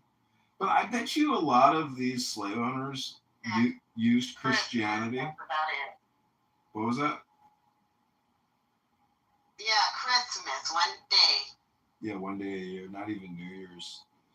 Well, that's why I say it's like, see, the problem with communication is that so much of it, it's just like political memory repetition, but it's not based on what really was. And it's just so polarized to match the ideology of today. But again, I gave you the reason why I created that Beamer room was because I was like, if there was a time in African American history where they lost the biggest opportunity that they had to become the dominant force in America, it was in that brief period in the late 1800s. That's where they could have actually exercised political organization and action to take a large percentage of the government under their control, politically, congressionally, senatorially. And they could have prevented the mass immigration of white people into this country. So if you talk about redlining, your fucking average block in a neighborhood in Brooklyn or Minneapolis, it doesn't matter. That's insignificant to the 100 million white people that came in through Ellis Island and just mass populated this country and completely. What they could have stopped, though. I mean, how would they have stopped anything? Well, what do you think the argument about today is? Nobody wants this mass Muslim migration that has happened into this country. So that's my point. Is like, look at the Somali situation in Minneapolis or Detroit, etc.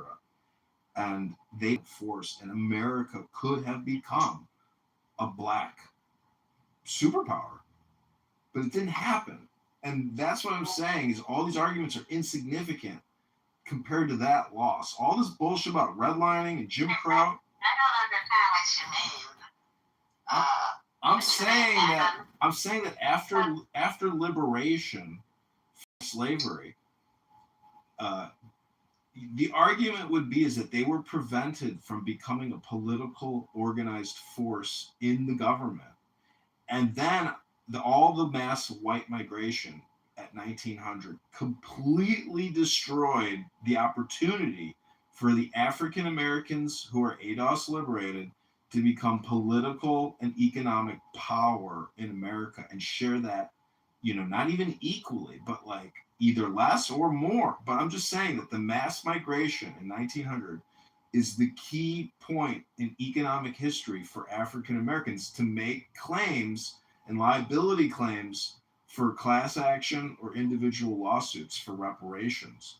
And again, this is all in the backdrop of today's mass migration into this country from the Joe Biden administration, either at the border or overstay visas. Because if we have 30 million illegal aliens in this country, if they get amnesty, that means even less power for African Americans in this country. And I'm only bringing it up because we know this girl on this app named Bima, who is a social justice warrior and loves to claim that we live in a structural white racist society. So I'm only trying to bring in some evidence to this courtroom. I rest my case.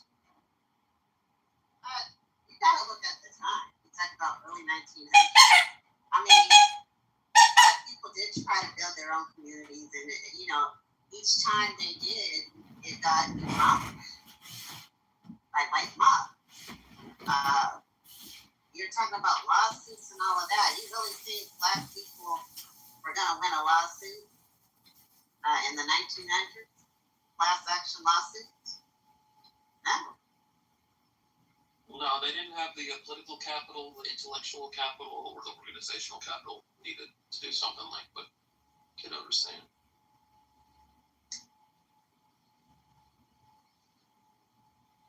No, it just seemed like every time the black community tried to, build up their community, build their own schools, hospital, blah, blah, blah, it just got demolished. And Are you guys going to be about to start back Israel? Are you agree with me? I can't even understand what you're saying. I say, are you agree with me? Fuck Israel if you Palestine?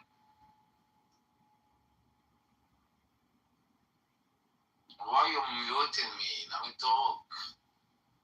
Free country. Free of speech. It's not for you.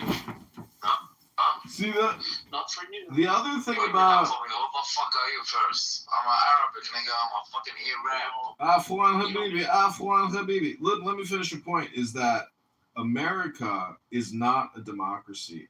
And the proof is that if America was a democracy, African Americans in 1895 would have had enough votes to prevent mass white immigration into America.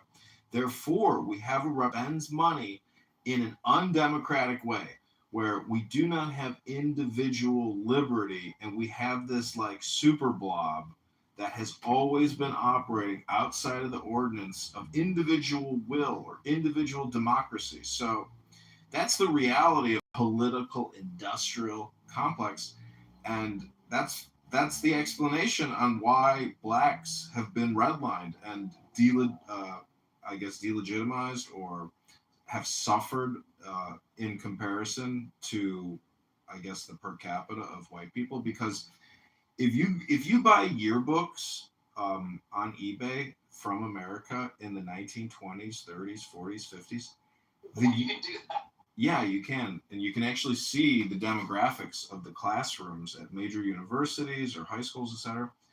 And there's no black people in those yearbooks. None. And so schools were segregated. It's more than that. Well, I guess what I'm saying is that the lack of integration is the lack of economic equality, or at least equity. Anyways, I'm just saying there's a lot of ways to skin a cat, but if African Americans in 2026 are not for ICE and mass deportations, they don't understand their own political capital, or they do not have what you could call real politique. Hello?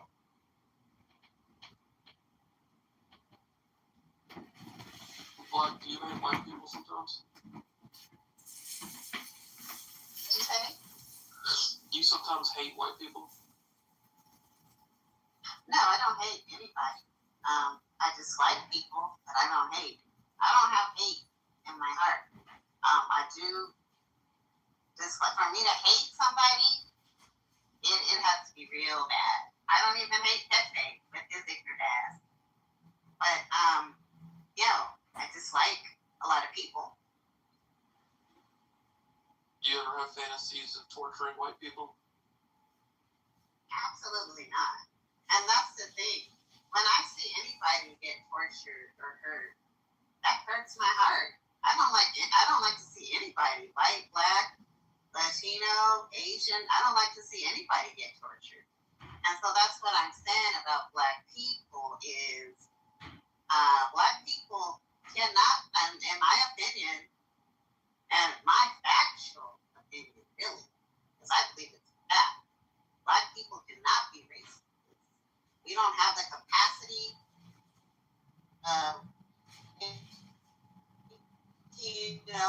or bigotry, lynching white people, throwing them into ovens, accusing them of crimes they didn't even commit. I mean, you walk down the street and blink at a white woman, oh, here comes a white mob.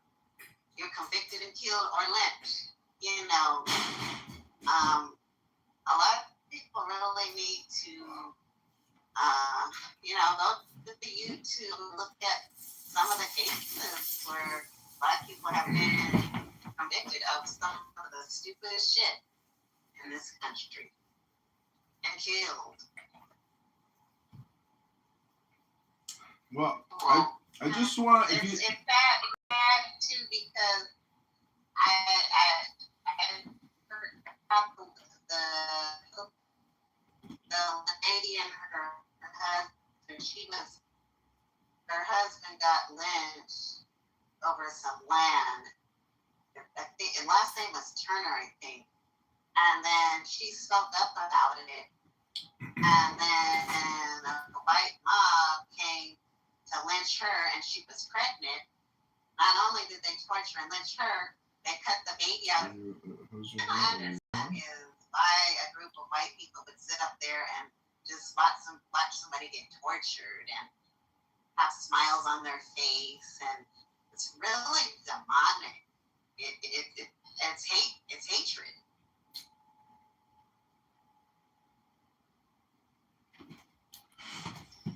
Well, I was gonna say, if you talk to Bima, just tell her that my little research into structural white racism was my little way of giving back and fighting back if her theory is correct about the flat earth.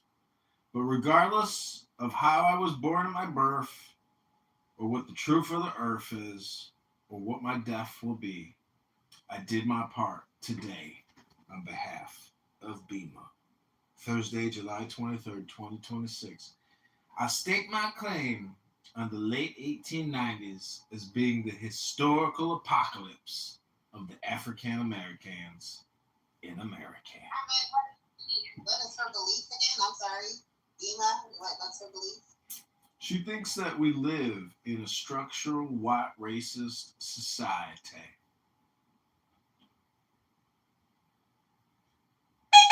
You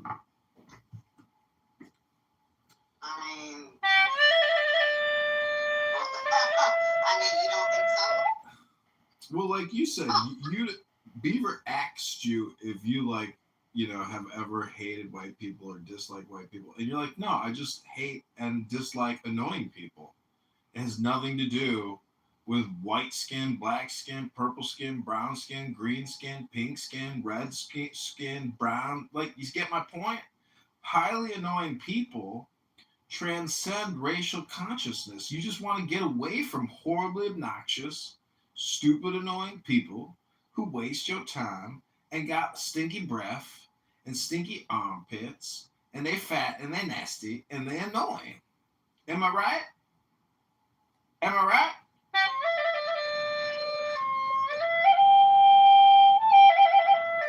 I mean, if you think this is a structurally white racist society, provide some evidence or opinions on why that's so. I mean, let's look at history. Look at this country. I mean, you think this country's not run by the white man? Do you think this country is not run by the white man? See, if you believe... So who's it run by? Government? Well, God, if you believe in a supreme power. Are you an atheist, Black? No. Oh, you believe in a supreme God? I believe in God, yes. I believe that there's only one God. One God, one will, right? One destiny, one plan, one man. Hello? That's why I said all this structural white race is just stupid talk. It's really anti-God. Yeah, I don't feel that way because I believe, she's with a Black man and maybe she learned a lot, being around, a Black person. So, maybe she didn't know a lot of stuff before she got with this person. And maybe she got education. So I really don't know. But you cannot sit up here and tell me in this country that there is not parts of the country where it's certain sections are, lower class people and upper class people. And who's mostly the upper class? It's not Black people. It's not Latino. Yeah, but there are upper class in the African American community. It's just so ridiculous to say there's not Black elites. For Christ's sake, King Lamar, Oprah. I mean, the list goes on and on. Jay-Z, Beyonce, dominating the media, dominating industries. There is Black excellence. It's the majority. I get it, but it's a bell-shaped curve, and I think it's kind of entitled.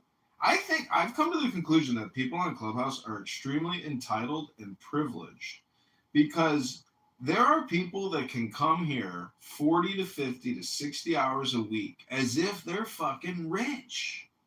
How the fuck can people spend this much time and give all their focus and all their concentration, all their mindfulness to a fucking conference call app with a bunch of people intentionally gaslighting each other? I'm just saying that everything is a bell-shaped curve, and when people say, it's a white man's world and there ain't no Blacks up there, it's like bullshit. African Americans are the cool people, didn't you know? And all the white people want to mingle with the cool people, like Barack Hussein Obama, who ain't even Black. Mama white? I mean, come on now. It's all theater. Really not Black. He is half Black. He's half African. He's half white. His mother's white and his father is from Ghana. So he's half Black. He's half African. He's gay. He's half white, and he married a trans Black man. Come on now, that's silly. That is really...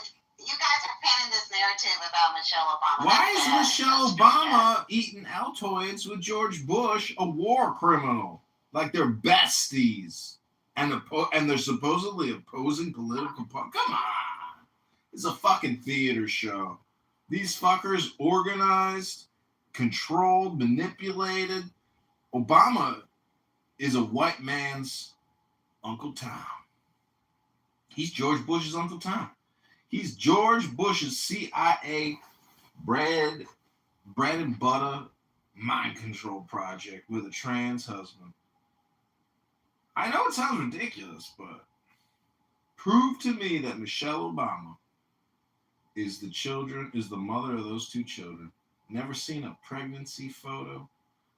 It's all bullshit. Surrogates. That's a bunch of drama, propaganda lies. No. Prove I don't it. believe that. Show me the photo. Just Google it. Beautiful pregnancy photos of Michelle Obama. Wait, because they had to do teeth reduction or some kind of jaw surgery, tighten up that little aesthetic. And I know every photo is airbrushed. All those glasses, then all of World War II combined. The man is a war criminal and a vaccine criminal. He's the biggest slut, whore, demon prostitute we've ever had in the Oval Office. He should have been wearing a jacket that said Pfizer, Moderna, J&J, AstraZeneca, Northrop Grumman, Lockheed Martin, Advanced Defense Material. Like, the guy is worth almost $1 billion now. His facility is worth $1 billion. The man is a fucking business genius. No doubt about it. But he's not in love with that man, Michael. You can see in the photos, there is something off about Michelle.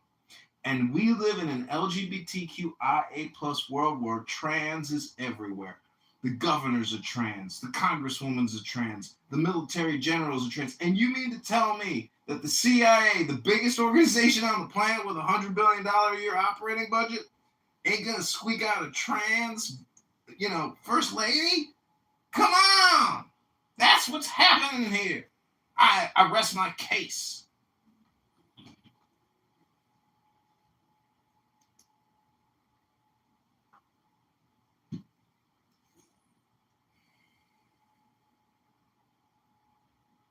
Okay. Eva, you wanted to say something?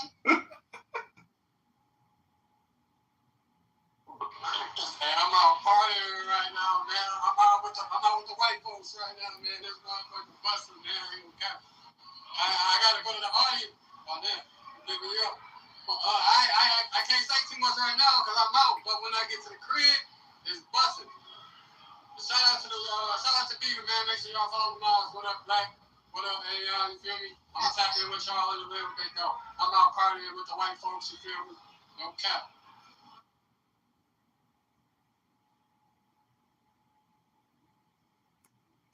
You see that, Black? Timothy is celebrating in a structural white racist society, but he's having a good time. He ain't being oppressed. He ain't being redlined at the bar. It's a myth that racism is an epidemic. Bro, I'm not your bro, Black. My name is Ein. You can address me as my profile name, but I ain't your bro, Black. Address me as I would like to be addressed, which is Ein. Is that okay, Black? I ain't your bro.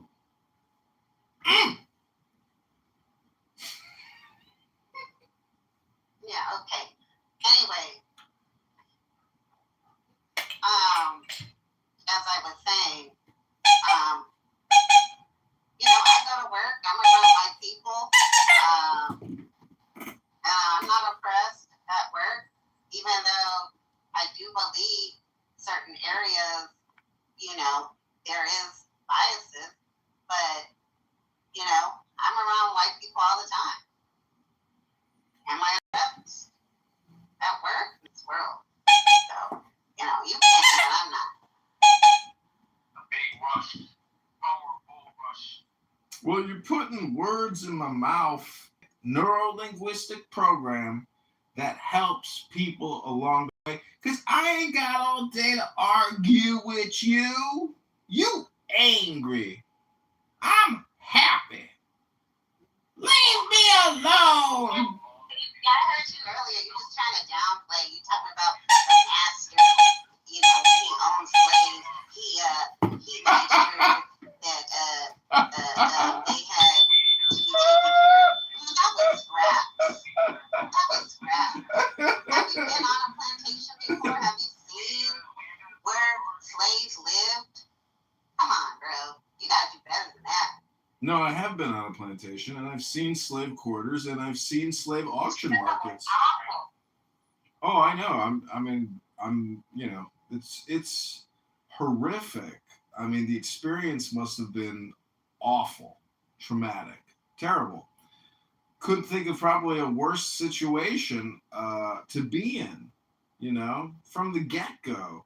Crossing the great ocean, stuffed in the bottom of the ship, disease, no food, water, horrible. The whole experience is just pure suffering, and I can only imagine that some lives, how they even found the will to live. I'm sure a lot of slaves ended up making the ultimate decision to not live. Jumped into the water. I'm sure a lot of people chose death over slavery and servitude and punishment and censorship because they were censored. And talk about platforms. They had no platforms. Their houses didn't even have platforms. They had mud floors with no plumbing, no hot water and heating, no kitchen, not even a couch. Just a straw wooden bed, not even bricks. Awful, horrible, terrible. Where is Acek?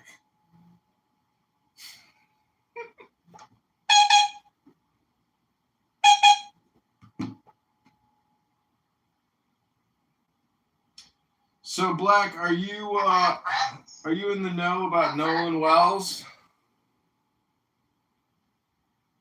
The boater? Yeah, I know about Nolan Wells. Yeah, what about him? Do you suspect foul play?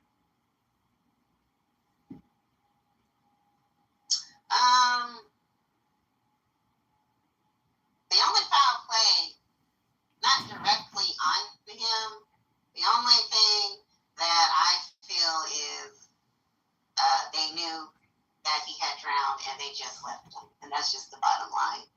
So, do I believe that they hit him with an object? No, I don't. But I do believe they saw this young man drown and they just left him like nothing, like a piece of garbage. So, yeah. Well, to say that they thought he was a piece of garbage is really insensitive and lacking, I think, in awareness or context. Injecting your opinion into a tragedy where many of these people, he was their friend, and they're very sad. My opinion? Yeah, but I think your opinion is way the fuck off. Because no, it's not. It actually isn't. Well, okay. The reason I just told you I don't believe that they, put hands on him or anything like that. I heard However, you. they left. I know, but if your claim is that they saw him drowned, and let's say they did. Okay, but you're also implying that they couldn't retrieve the body, or they decided to just leave it. But when you're dead, and the fact is they didn't kill this kid. And as I was talking to Beaver earlier, I used to have a boat, and I have more boating experience maybe than others, and I follow the news. And in Chicago, we have what's called the playpen, where there's a lot of boats. So that means a lot of accidents, horrible accidents, because you're dealing with power motors, huge machinery, high speeds. And so, I guess I won't continue speaking because I hate being redundant.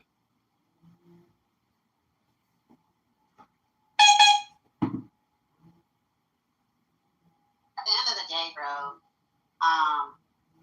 you just don't leave a friend, especially when you're on water like that on a boat. I can see if they had went to the mall or something, and they had a car and they left, but just in the water, you just don't leave your friend, only person by himself. Like that's not normal.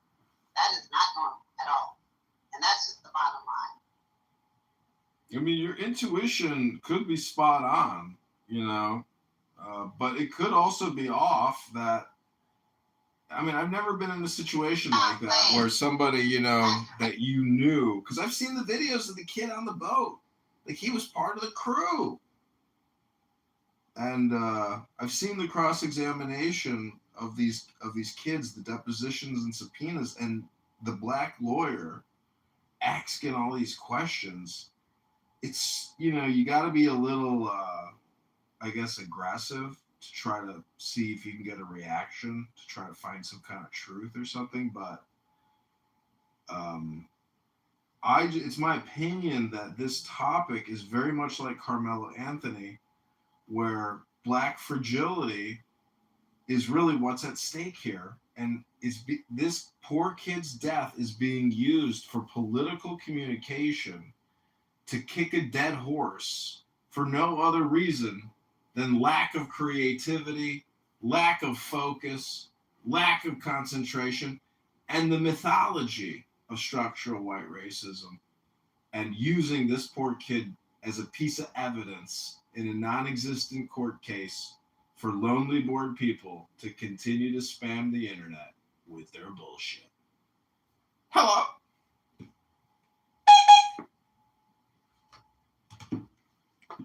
How do you respond, Black?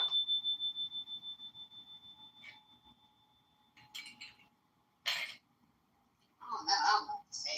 It's in and out. It's in and out. She don't even know what to say.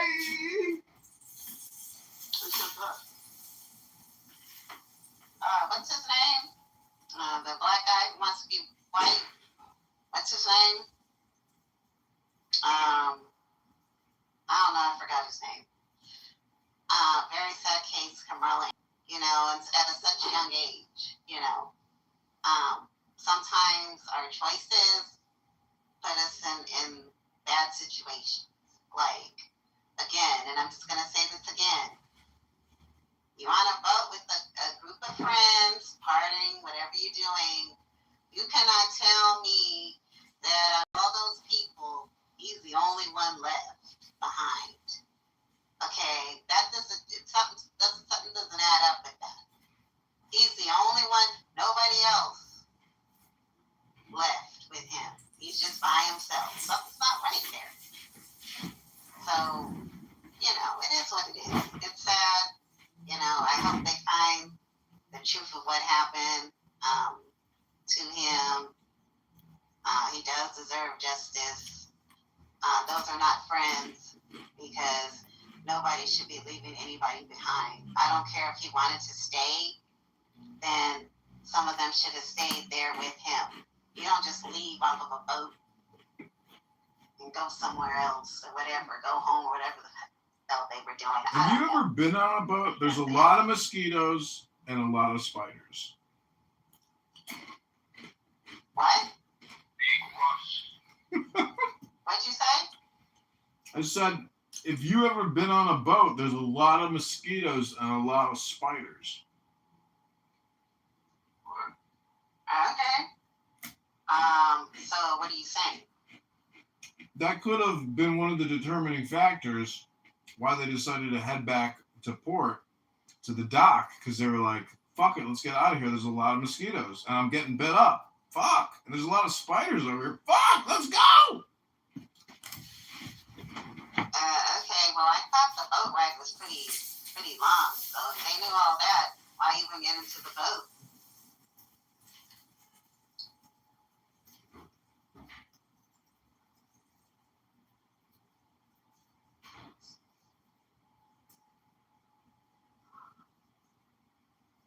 Because I'm not trying to get bit up by, get my body marked up. I know with Caucasian people, when they get bit up, as one of my friends, their body turns red.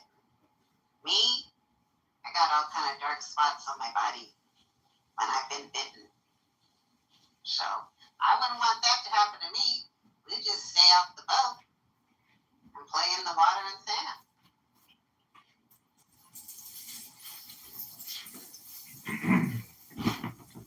Well, I was on a boat one time in college. I got my boat license. I took out a boat with two friends of mine to go water skiing. And the water was ice cold. And I said to my friend, I said, bro, there's no way. I can't do this. It's too cold. He says, go stand in the back of the boat. There's a puddle. It'll cool you off from your feet. I'm standing in the water in the boat. I'm like, yeah, maybe this will work. Next thing I know, he shoves me over the back of the fucking boat. So friends fuck around on boats.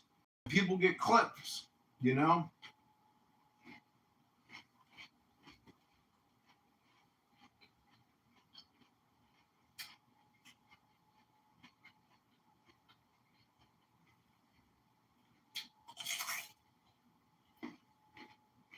Those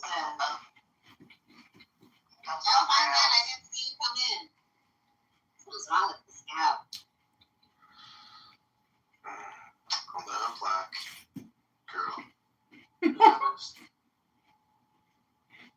What's the latest and greatest on that cape? Nothing. The room was running on fumes. So I changed it to reparations. Beaver, Beaver, maybe you can give Matt a summary statement about my theory about how African Americans were apocalyptically decimated in the 1890s with the advent of Ellis Island and the mass influx of white people. And that would be the point in history where reparations would have to be calculated. So, it doesn't make sense to me, but Kitover believes that African Americans missed their window back in the turn of the century with Ellis Island. They should have come together and stopped the mass immigration of Europeans, because that dilutes their numbers as a percentage of our population. Even though African Americans were tiny back then, weren't they? Like their percentage. So, I don't know. Okay. So basically, prevent other people from coming in, so it would dilute their numbers, essentially, right? Okay.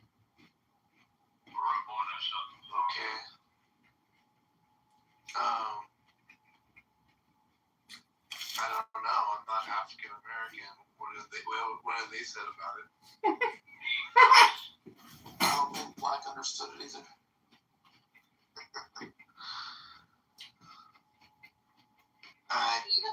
He was mostly trying to make a statement about Viva. So she's not here. You know, he should probably explain that when Viva comes in here. Peter lost his shit, so he got mad and Sig and somebody. His voice changed. He's like, shut up, you don't know. And they stormed on. What did he say? What made everybody, or what made him mad? Something about Iran, and somebody was saying, I don't even remember what it was, but then Sig was like, it's not your turn to, don't talk, it's not your turn, and he just lost it. I'm trying to get him in here. I just don't get why all these people they're just so convinced, or it's like they want it to be a murder. They want this kid, Nolan Wells, to have been killed. It's like they're trying to manifest a murder out of nothing.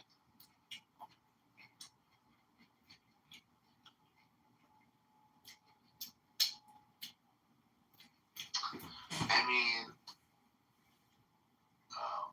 could there not been foul play? Sure. We just gotta wait and see. I mean, from all that I read last little bit, I don't think anything went wrong in terms of anybody plotting to get him or something. But maybe I'm wrong. Maybe there's somebody out there that knows something about like an evil plot to kill him or something. I don't know, but I don't know. Like, I agree. I don't know. I mean, anything's possible. I'm not willing to just discard it, but man, those people were pretty pretty dumb to plot to kill this kid like on such a busy holiday. I don't know. Maybe I don't know. I don't know. Well, the 20 Americans that have died in this conflict with Iran, that's real. You know, the hundreds of Americans that have been injured in the war with Iran, that's real. The 5,000 dead IRGC commanders, that's real. But this kid drowning is not necessarily from targeted assassination or coordinated murder or RICO. Oh, we got Tiger here. Maybe Tiger can help us. Tiger, we're talking about this young African American. Well, Kitover, you're a fucking retard. I'm not that So you're just kind of dismissing him. Like what happened to him was just like nothing. Well, we're here talking like privileged, entitled people who are alive. Talking about a young man who died having a good time on a boat. He could have died in worse ways. He could have been born Chinese with a micro penis like Tiger, who goes into Gary Bumgarden's newsroom and starts saying anti-Semitic Jew hate remarks.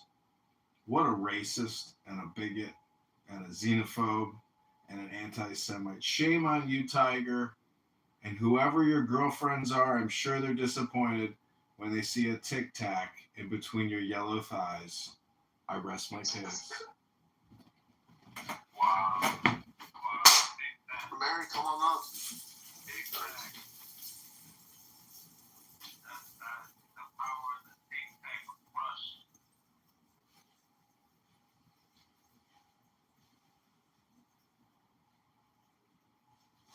I think Mary heard, she heard Peter wig out and scream and yell and leave.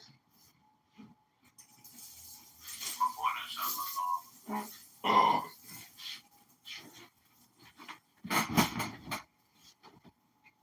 Tiger. I don't understand why none of them know what happened. You just stayed behind, and that's it. They don't know nothing. They had no clue. All those people on the boat, no clue. You just stayed behind. That's it. That's ludicrous. It probably drowned and nobody saw it happen, and then they left because they thought he was going with somebody else, and no one saw his body get washed away. Yeah, I do believe he drowned. I do believe they saw him drown. So you don't think he got lynched? That didn't come out my mouth. To what Black is saying, goofing off with your free. He went like, let's say he just went for a dare, backflipperoo, and like, I don't know, hit, snapped his neck or whatever. I mean, like, I'm not gonna lie, I'm gonna be like panicking quite a bit. I might actually take off and freak out a little bit. Now, would I have not called 911 on the way back or anything happened or whatever? I guess I don't even know what I mean. That's true. That's kind of weird they didn't stay around to help. I mean, I don't know. Actually, maybe man, I gotta rethink this. But I get what Black Girl's talking about. It's like you do kind of get freaked out when you see a prank go wrong. I don't know if anybody else has ever experienced that, but you watch one of your friends do something crazy, and you're just like, oh shit, I'm not dealing with this right now. People do that all the time. They do that all the time. They mess up and then let me get up out of here. I gotta go. I don't want to be blamed for this. I don't want to be involved. Yeah, that is true. Even if they don't know what happened, in terms of what happened to him, but they know that whatever's going on with him, they don't want to be part of that. I don't know, man. I can see, especially if you're drinking and doing all that shit, you can get pretty paranoid pretty quickly, Because then all of a sudden you're the person that's gonna be on the hook. So maybe it's kind of a stretch a little bit because I don't know. I mean, I don't know how good friends they really all were, but if there was if they were just kind of I don't know, adjacent friends there, then maybe they'll be more willing to just take off. You know what I mean? Like, I don't know if they're like all this like really good friends. Maybe they were. I don't know. I don't know like the history of all these people. You know? See, this is like people talking about the movie Scream or something. They never saw it. Nobody knows nothing because it was an accident. Because it wasn't a murder. What? Yeah, I don't think anybody say it's a murder. Like, I don't think anybody intentionally went out there to kill Nolan or whatever. I think it was just like, oh shit, damn. I think he might have like broke his neck or something, and like I don't want to be part of this right now. Like we're out of here. Well, and then like that doesn't excuse them, but like that's what happened. You know what I mean? Probably. But see, if it wasn't a structurally white racist society, we would actually have courageous people that want to help save their friend that's drowning. But at some point, you still got to throw the towel in and say, you know what? We can't find the body. It's getting late. We've already sent in the coordinates, etc. Like, you know, when did they pull the plug? Was it too soon?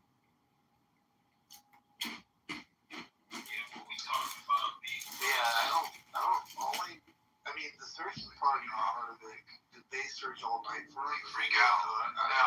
But I am not calling. Like, all I know is his body on the way back today, basically, or something, or a day or two more. I don't remember. But like, the actual search party, I don't really remember hearing about, like, what actually was done for that part of things. I don't even know.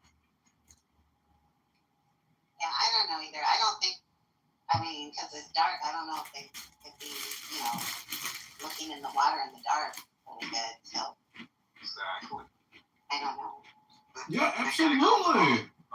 They got flashlights. You hear those things called flashlights? You get in a fucking boat with flashlights and you go try to find somebody who's trying to stay alive. Yeah. Case is pretty strange though. But again, I don't think anybody like intentionally went out to murder. Was there like, you know, what's the word I'm looking for? Goofing off, you know, doing things that like authority shouldn't know that you're doing, you know, aka drinking, aka drugs. Drugs isn't just weed or whatever, but I'm just saying, you know. And all that kind of stuff, sure, why not? So, like, nobody wants to have that put on them either. That's the other part of it. Can I just quote Marshall Rankin and say, you're off topic! You're off topic! Get back on topic! Reparations! We've moved past the boat. We've moved past the loss of this innocent young man's life. And we have Tiger on stage, a well-known communist Chinese Chi-Com who comes here and says slanderous, libelous, defamatory, anti-Semitic, Jew-hate rhetoric in the Gary Bumgarner News Hour. How do you plead, Tiger, small dick Chinaman? Can you give me an example of the Jew-hate parts? Like Kitover gets to survive so long, you know? I think the world is too kind to retards like him. There needs to be more evolution pressure so that low IQ like him gets cut off earlier. Tigers. I sure hope you fail to reproduce for the purity of the future of the human survival. Tiger, will you replace John for Nolan? Is that what you're saying? Like, you would have rather that Kitover be the person that died? I mean, I don't give a fuck if he lives or die. I just hope it doesn't make him have children. No reproducing. Okay. That's typical eugenic talk from a Chi-Com.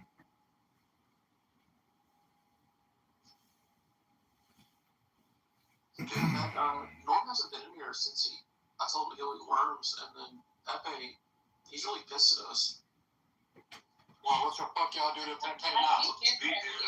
You just nodded to nigga yesterday. What the fuck? I know, but like, you don't hear him come in there and it's like, these Beaver and Matt, they steal my ideas for rooms and they don't want me, they think I talk too much and take up too much time and center myself, and they like to mod stupid N-words. I think he was talking about you. That's crazy. I was just in the room. I just was minding in the room when it was said. He didn't say shit. But bro, I learned on this app, bro. People be sneak dissing like a motherfucker, but don't say shit when you on stage with them, bro. Them type of niggas, they hoes, bro. You can't. I don't even pay them niggas no mind for real, bro.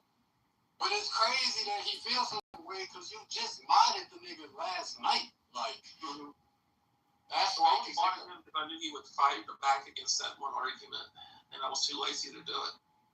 I'm not gonna cap, bro. I know it's just an app, but y'all niggas gotta get them fake ass niggas out y'all circle, man.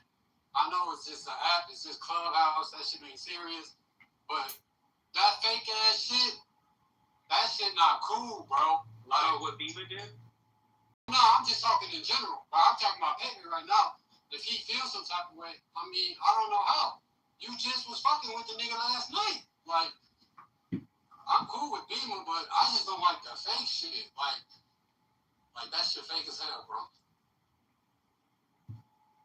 You literally just modded the nigga last night. He ain't say shit to you. Like, he ain't say shit. You let the nigga get his shit off too. So it's like, bro, the fuck is you bitching about? But, you know, there's no, like, way to actually suffer or have any loss.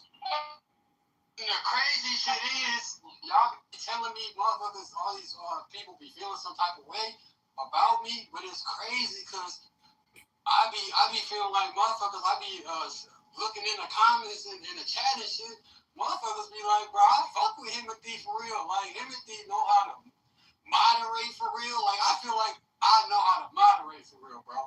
Like, no cap. So it's like, I don't understand the hate that I be receiving, bro. Like, it be crazy, bro. True. Yeah. I think it's just because I talk like a nigga for real in a white space. Like, they keep calling this a white space. I don't think it's a white space, though. Like, I don't think they be saying y'all niggas is racist. That's the thing, Timothy. Like, why does Pepe think this is white America? Like, this is not his house. Like, I'm confused. As far as I know, this is called the President's house, and he has a house called White America. So I'm not entirely sure why he's confusing the two. I don't get it, you know. Facts, bro. Honestly, it's y'all niggas. Yeah, we bought it together. Y'all niggas been rocking with him for so long. He didn't even know how to America house, so it's like he kind of damn near feel like y'all don't owe him this shit, but it's just like that's what it's coming off as. Like, shit, nigga, y'all owe me this shit for real. Like, shit weird. No, it is a bit. I mean, admitted he said that. I mean, he's like, oh, we don't body you in white America. Like, why are you bodying me anymore? Blah, blah, blah. It's like, well, we kind of run things a little differently. And plus, like I said, I've said this plenty of times. It depends on who's running the room. Like, Beaver will mod whoever he mods, and then, like, I'll mod whoever I mod. And not saying that neither one of us would mod Pepe, but, like, you know, it doesn't have to always be the same mod every time, you know? Thanks. And that's why I was saying the other day when we was talking about that moderator shit, bro. Like, people take that shit to heart for real. Like, if y'all didn't mind me, I wouldn't give a fuck. I would still support y'all. I would still pull up in the room. It ain't nothing, bro. Like, but people really take that shit to the heart, bro. And that shit just weird. But I fuck with y'all for real. So I'll go to war for y'all on this app, if that makes sense. But y'all just got a lot of fake ass people around y'all, bro. That shit not cool for real. I call that shit out for what it is. I mean, I don't think I'm wrong to say that, you know, certain people come into a room and they literally speak for 2 hours and nobody really gets a chance to get. That's pretty disrespectful, you know what I mean? Like, and that's the only room that they will do it in. They'll exactly. Yeah. I'm like, It sounds like a little bit of envy, man. Y'all niggas damn near overlap that nigga for real. Like, you don't need white America no more. You got your own shit. And it's like, damn, like, he probably like, damn, I'm out of these niggas in white America. You wouldn't have no platform without me type shit. That's how he probably feel for real. Pepe is really PG-13 rated R. There are other people who go into NC-17 and X-rated, like Rich. Pepe doesn't necessarily trigger hate speech, abuse, or harassment of protected classes. He's kind of careful about what he says. That's a lie.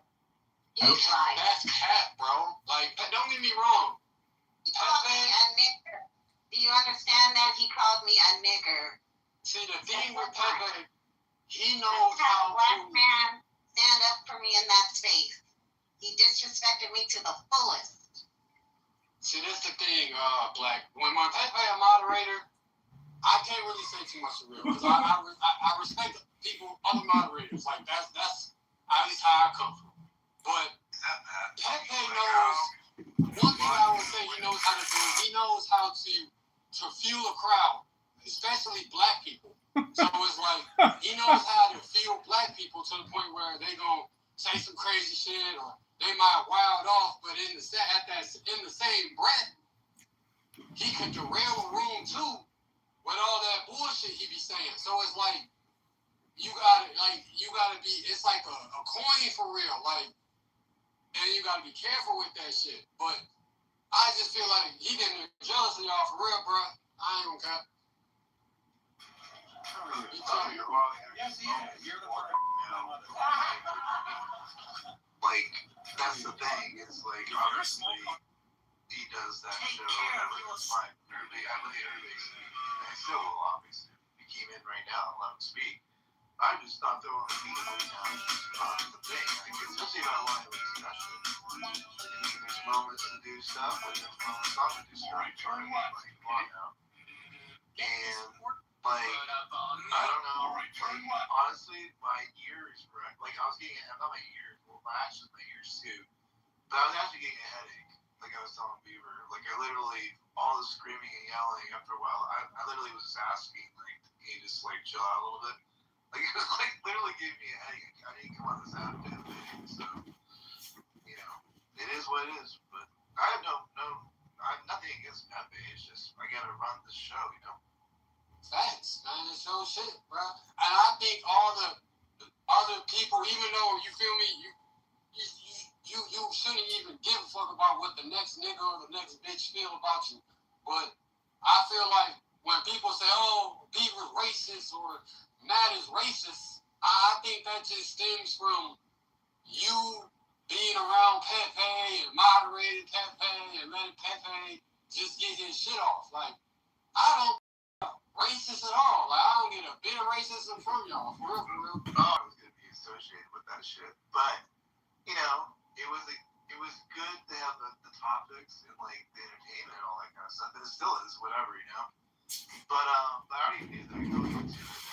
I mean, I already knew that. Like, and plus, like, you know how it goes in with the audition app. White people are already by default just racist, labeled racist anyway. So who cares at that point? Like, I might as well just, like, embrace it at that point, you know what I mean? There was a black dude that came in right after Pepe said all that shit. He was like, yeah, Matt and Beaver, they just won't be you, Pepe. They won't be you. Wait, who said that? That's hilarious. He put that, BWA Haitian guy or someone who doesn't come right. It was one of the two. They would have to, Beaver, they would have to, you today, we're not after you. He could derail a room too. With all that bullshit he be saying. So it's like, you gotta be, it's like a coin for real. Like, man, you gotta be careful with this shit. Bro. I just feel like he didn't judge y'all for real, bro. I'm knowing, you told me, bro, but that nigga always thinks, bro. Like, that shit is weak, bro. He might come in really late at night because I missed it. I wanted, like, he comes in at like 2 or 3, right? In the morning or something, I don't know. They like the monster. Go ahead. Richard is also next to Pepe. I don't get him either. Now, he's never called me anything, never called me Andrew, but he might have felt how he talks to me. Very disrespectful. Oh, he's smart. Rich, You guys come across as just normal people, right? Because I've known you, and I remember, I think each of you, I remember, probably said something racist in the past, and I heard I wasn't happy, but, we had back and forth. But you guys, after knowing you guys are just normal. Everybody says something racist sometimes, especially, on Clubhouse.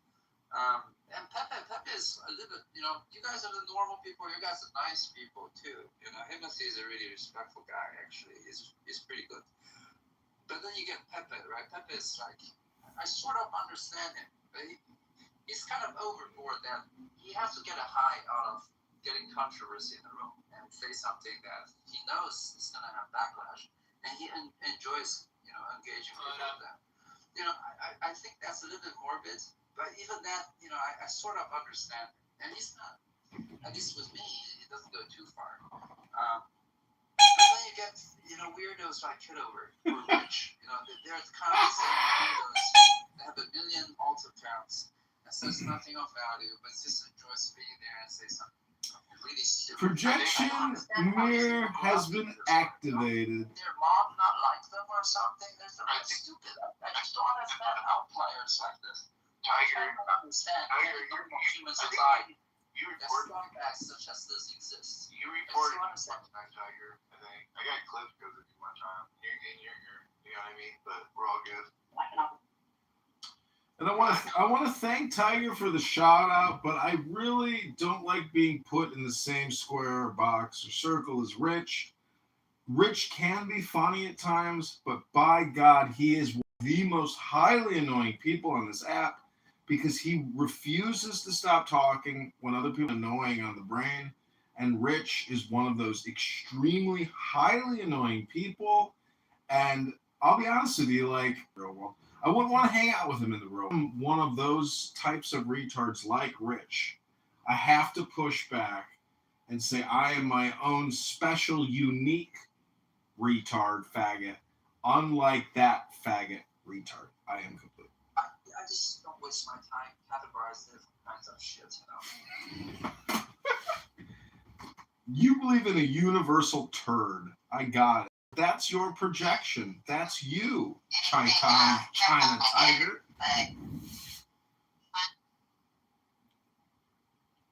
What's up, Skull? What's good? Man, that nigga lying, bro. Niggas need to be that nigga in the room, bro. Who? All the niggas that be sneak this, bro. Oh, he won't come in there. Wait, I didn't hear who was it? I think it's about Ben and Rich. I don't. Wait, Rich will always show up here. So. Yeah, he'll show up, but Ben definitely would. Bro, them niggas said, I'll make the room. What the fuck? Like, man, y'all will be surprised what niggas say when y'all disappear, bro. At the minute of the night, bro. Y'all was like, niggas be saying off the wall shit, bro. Like, y'all niggas ain't build y'all shit up, bro. That shit weird, man. Yeah, I'm catching everybody in the morning talking their shit in other rooms. It's crazy. I'm like, what happened, man? Like, I forget the band said you sound like Bernard something. Does that ring a bell? I don't know. It's some actor dude or some. I don't even know, but I need to find the name again. And like he was going on you, and then of course, I don't know, maybe a couple days before that, or actually that was today. You after Himothy saying, look at what they have up there on stage. I can't believe comedy was actually talking to a guy like that. So, like they're totally looking down on people. Like this is so stupid. Like, yeah, man. Corey saying that. It's his MO. Like, Ben is always about being above everybody else. So it's he dope, yeah. Yeah, he sounded like somebody one time. I didn't even understand his reference. Did you hear him mention who he thought he sounded like? No, like one time he said like he's like Matt Cole sounds like something. Oh yeah. I didn't even know what he meant. Yeah, no, I didn't know what he's talking about. Of course, he did it purposely because then we're supposed to sound like we don't know anything. You know what I mean? But I have no idea who that is. You know. But like, yeah, I don't know. Like it's just it's fitting. I'm not surprised. What's up with Didi though, man? How the fuck y'all know? Like, how y'all know Didi? Are y'all She was Didi, like she was blowing me up last night. She said you kicked her out. That bitch is just doing too much, bro. She's hopping on stage. Oh, I know. She gets out of control. She's just like I don't even think people understand. Like I don't think anybody on the stage that I'm looking here has ever run a room. Honestly, like you really can't talk much shit about people who are running rooms. That's where I'm at, you know. Yeah, and then you Kitover said Brad's last name, and I was getting ready to boot him, but Brad beat me to it in my back channel. He's like, "We're gonna allow doxing." Oh no, not that yet. Like similar to the mountain one that we had months ago. Well, it was just he just mentioned his last name. Yeah, it's similar. Like it's very similar. Like because that's what that was all about. That was going on there. He was good. And then he did, and then like yeah, I don't know. You have to please so many people. You know what I mean? Everybody's so like around each other so much. They all have personal issues, so you're having to get all those different angles, you know now. And then somebody messaged me that they were mad Beam had a mod badge and they wanted a mod badge. Who's that? You want to they were not really. I'll help you in the back chat. Okay. I had that. I got everything that you mentioned before. Let's see, I had well, I mean I shouldn't mention any names, because they are private back channel, never mind.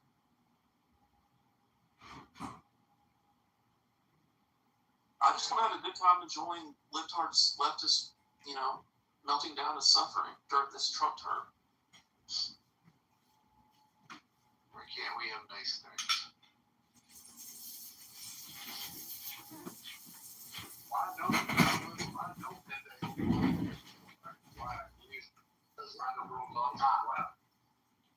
See, the fact that we have 40 trillion in debt and China carries like 10 trillion plus of ours, it's just dilution. Just like market cap equity, where if a corporation issues more shares, it dilutes all the pre-existing shareholders' positions. So that's why if we keep printing debt and we use it wisely, we can just dilute the Chinese debt that we owe. And so that's the problem is that the progressive liberal Democrats want to waste the money on inefficient, stupid projects and programs as opposed to real investment in this country, which is real goods, and that starts in the home. We need to build millions of homes in this country, and we need to dilute the Chinese creditors and do it simultaneously to fuck little Chi-Com tiny dickwads like Tiger who think I'm a retard.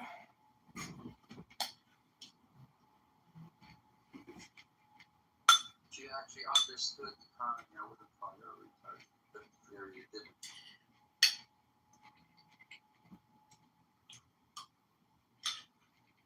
Tiger, the Zionists don't like you at all, do they, on this app? I've noticed. I'm not American, so I don't care.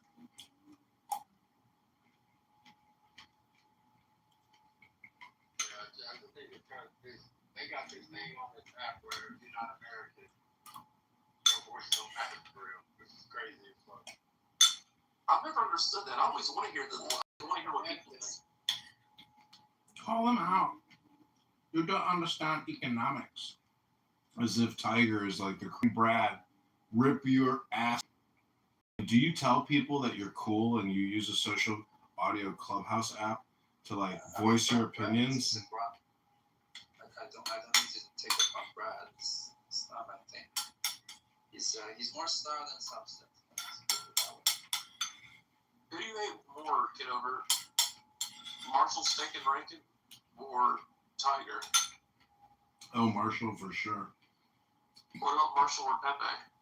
Marshall for sure, because Marshall kicks me from rooms as if he's like the fucking, clubhouse police or something. It's so fucking annoying. But he got called out so bad by Smurf. He was like, shut your fucking hole, Marshall. You kick me from rooms, you fucking faggot pussy. I was like, yeah.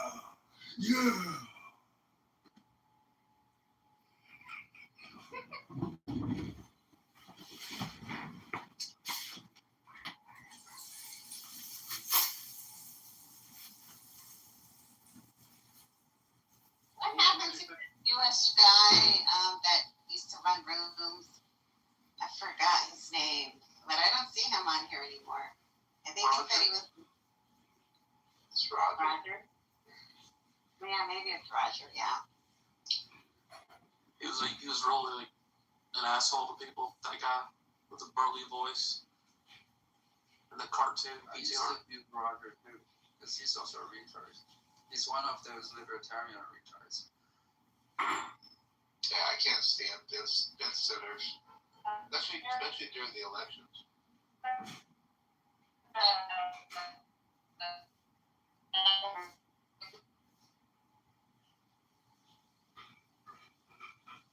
They're just me and just black girl in the blender. Who is the nigga that say be recording our room? Oh, that's Ayn right here. A Wyatt. Oh no, the other guy last night. Oh, that D guy. Feel the rush. Oh shit! He said he recorded the room. Yeah, I don't remember that one. The weirdo. All was getting that nigga ass last night, bro. Not you, but everybody was getting his ass, bro. He just got fed up. Shit. They got fed up.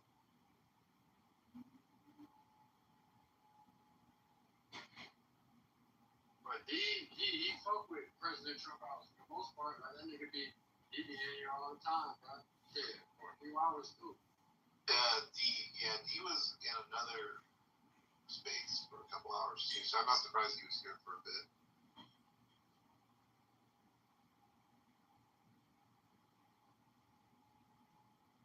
Who would y'all say is y'all most like lawyer, I want to say followers or fans, but you know what I mean? Like the most loyal people that y'all see come in the room on the basis, rather if it's busting or if it's dry.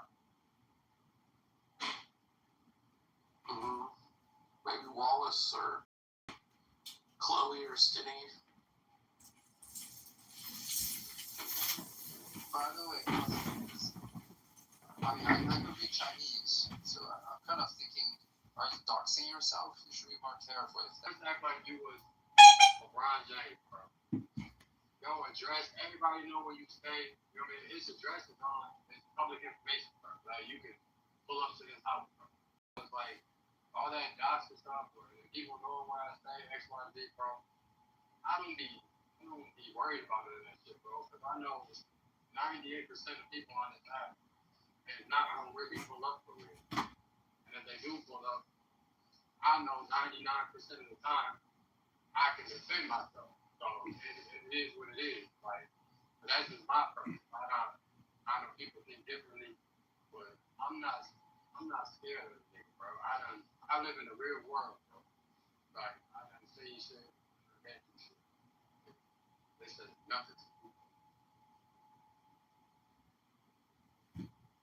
So when Pepe gets out of his clown car and he's got like an AK-47, he's like, "What's up now, bitch? What's up now?" You're gonna be like, "Is that Pee-Pee?" Well, I was told that Pepe is not white. He's Mexican. Which, I guess you can consider that white. That's a common misconception. And I think that he would vigorously push back with his Corsican historicity. What I really don't understand is he always says that genetics are the reason why.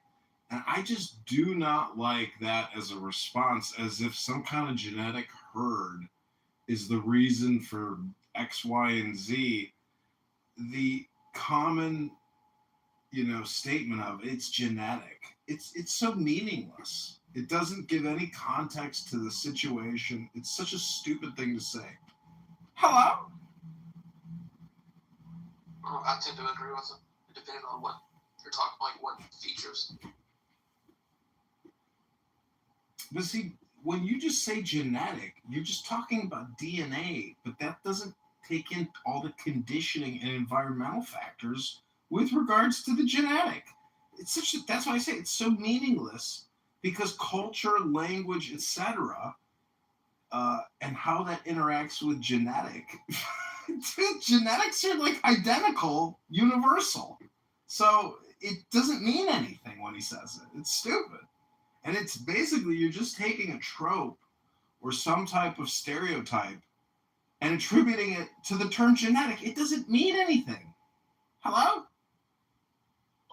I disagree. I think there's environment and then there's nature. Both matter. I get it, but they're inseparable. But that's the myth of polar. It's a myth. You have no real evidence to confirm whatever the fuck the stupid hypothesis is. Hello? Well, you can never prove it. Yeah, you can never prove it 100%. You can only deduce that it's the truth.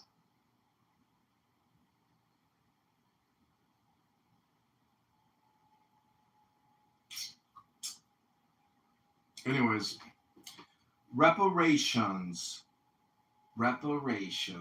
We've discussed the class action versus the individual suit, the 1890 class action opportunity for people to sign up with Mr. Financial. As a former Treasury employee, there is an annual event that the IRS puts on called Taxpayer Appreciation Day. And what they do is they open up the offices, and guess which demographic surrounds the office begging for help? Well, it ain't the white demographic. It's the blacks of America. Surround every major IRS office in this country, and they try to come back in compliance because they have the attitude that I ain't got to file annually, and what the fuck I got to pay this shit for? Taxes, interest, penalties, garnishment, asset forfeiture, and seizure? No! You angry. I'm happy. Leave me alone. So what I'm trying to say is that we already have reparations. We already have entitlements. We already have privileges. We already have permanent housing. We have generational housing. We have generational welfare. And just go to the sub-Saharan Africa where people are living in mud huts and fucking wooden stick tents. Where they got nothing. Where they're dying of starvation. They live in the mud huts because of America and Europe, bitch. American mud huts because of America, bitch.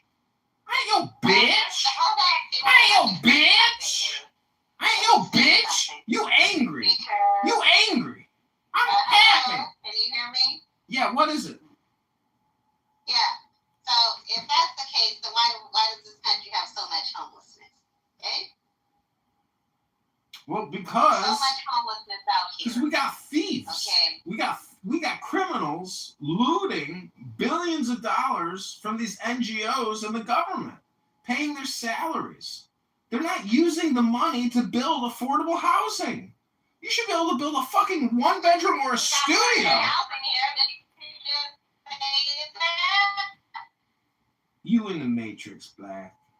What I'm saying is tiny home villages for $8,000 a pop with a motherfucking air conditioner, a refrigerator, and a hole to take a shit in. It's possible to alleviate the homeless crisis and organize these homeless motherfuckers that are ruining America. We send more money to Israel than we do to homeless veterans here in America. Fuck you, bitch. Fuck you, bitch, N-word. Listen, I am a veteran. And I have almost been homeless. I am too, and I bet you weren't combat. And I bet you I went to the VA and I said, I'm about to How be. did I know? I don't know. You just call me a bitch-ass faggot, N-word. So let me finish my point. Is that if you are about to be homeless, you ain't just going to get some voucher like, here's the money, have yourself a good life in your new apartment that we will pay for every month. No. You're going to have to go live in a shelter with homeless people and bedbugs for a year. And then the VA will say, well, you done lived in the shelter for a year. Here's your HUD housing voucher. Enjoy your new life in your one bedroom for $1,400 a month that taxpayers will pay for you, and we will take from other people and give to you to sacrifice others for yourself. I rest my case. Bitch ass faggot N-word.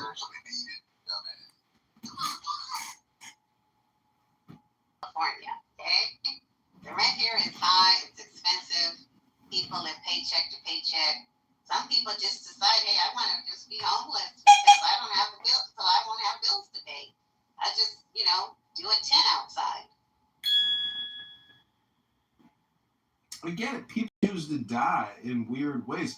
If you go to India, they got gurus sitting in cow shit, burning incense, and they got white European girls stripping around them, shooting selfies and doing video Instagrams and shit. There's weird ways to live your life. You ain't gotta live in a box. You ain't gotta have a gas bill and a utility bill and this bill and that bill and another bill and here, this broken that. You can just kick it at a park and say fuck it. 2 tears in a bucket. Motherfuckers. Hello? Hey, I feel the rush. I just want to say this nigga does not reflect the American military. This is an anomaly.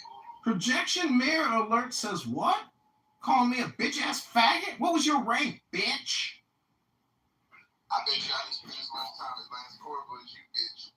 Lance Corporal? How many toilets did you clean, bitch? For y'all non-veterans, Lance Corporal is like the litmus test for a motherfucker's usefulness. Especially in the beginning 10 years of their career in the military. Not for this bastard, seeing as how he pushed paper and pens, he didn't have to aspire to achieve too much. The barometer is automatically low. Projection says what, bitch? I was a corporal, bitch. Then I was a specialist, bitch. Then I was a sergeant, bitch. In the infantry. Hurrah! You were not 03. I was 11 Bravo, bitch. Don't make no assumptions. You know what that makes of you? I've been too. What were you, Artie? I got a blue cord. I'm gonna floss your ass with it, bitch. What were you, Artie? Don't make no assumptions, bitch. Say it. You angry, bitch. I can't argue with you. You angry. There wasn't no dope kicker. Goddamn sure wasn't there. I can't argue with you. You angry. I'm happy. Leave me alone. That's what I figured. You figure right, bitch.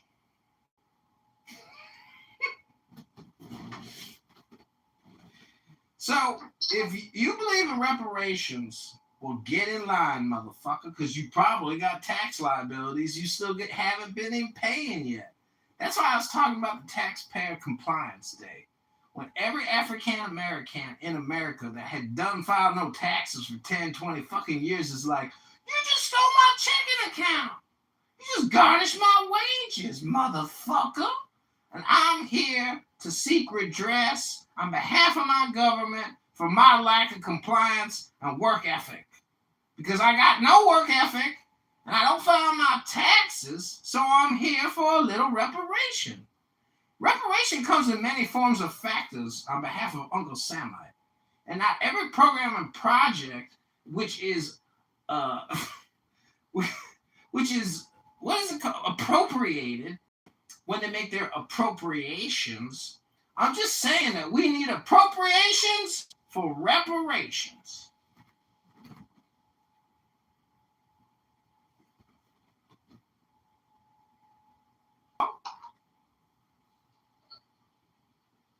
say again, this I reflect the United States military.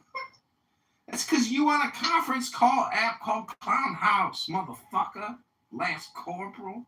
Fucking Corporal. Go clean that fucking toilet. Make it shine, bitch. Make that motherfucking toilet shine like your shoes, bitch. Don't make no assumptions on this stupid conference call app. I done cleaned a lot of toilets too, motherfucker! Politicians in the military don't act nothing like this, nigga. I swear to God, you know. So rest assured. Yeah, rest assured you goddamn gonna clean more toilets in your future, motherfucker. Speaking of military, anybody seen Doc recently at all or not? Hey, buried himself in this motherfucking peanut plantation field. He called me the other day, but I missed the call. And then I called him back, and his voicemail don't even work. Who, Doc? You called Doc? Yeah, he called me, and then I missed the call. And then when you call him back, you know, his voicemail has reached the max. You do. You guys are tight like that. That's interesting. I brought him to this app because he was watching my Instagram or YouTube Live. All right, good boy. Yeah, I'm his connect. Hey, can y'all imagine stacking up a 5-plane goes wrong and having to rely on this motherfucker who says hello to give you danger close 40 mics? Can you imagine how much shit would be rolling down the side of your leg? Wondering about the accuracy and effectiveness of this kind of motherfucker. Projection alert says what, motherfucker? I saw a video on Instagram of a brother take his hand and put it in front of a motherfucking mortar tube, blew his hand clean off, nothing but blood and bone. Motherfucker, when you take that motherfucking mortar shell, you drop it, and then you pull your hands away quick. You don't leave it on top of the motherfucking mortar hole and lose your hand. I knew you. Hello?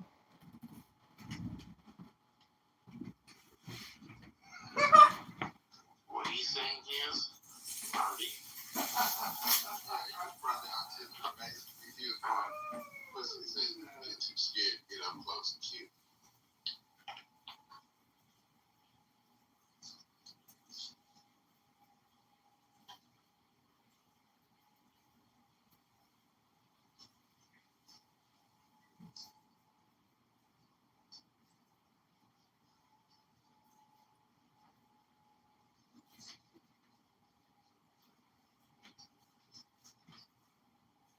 And you gotta stop this. You keep this shit up, I'm gonna find out your daddy was. I'm gonna get him to come on and talk back to you. This is embarrassing. This gotta stop. Specifically that hello shit that you do at the end of your sentences. That's borderline homosexual. You gotta shut that down.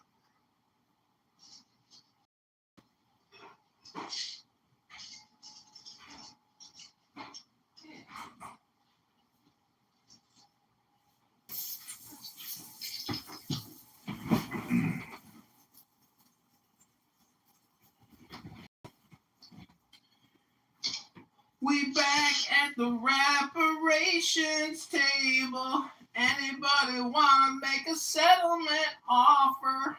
Hello? I feel the rush.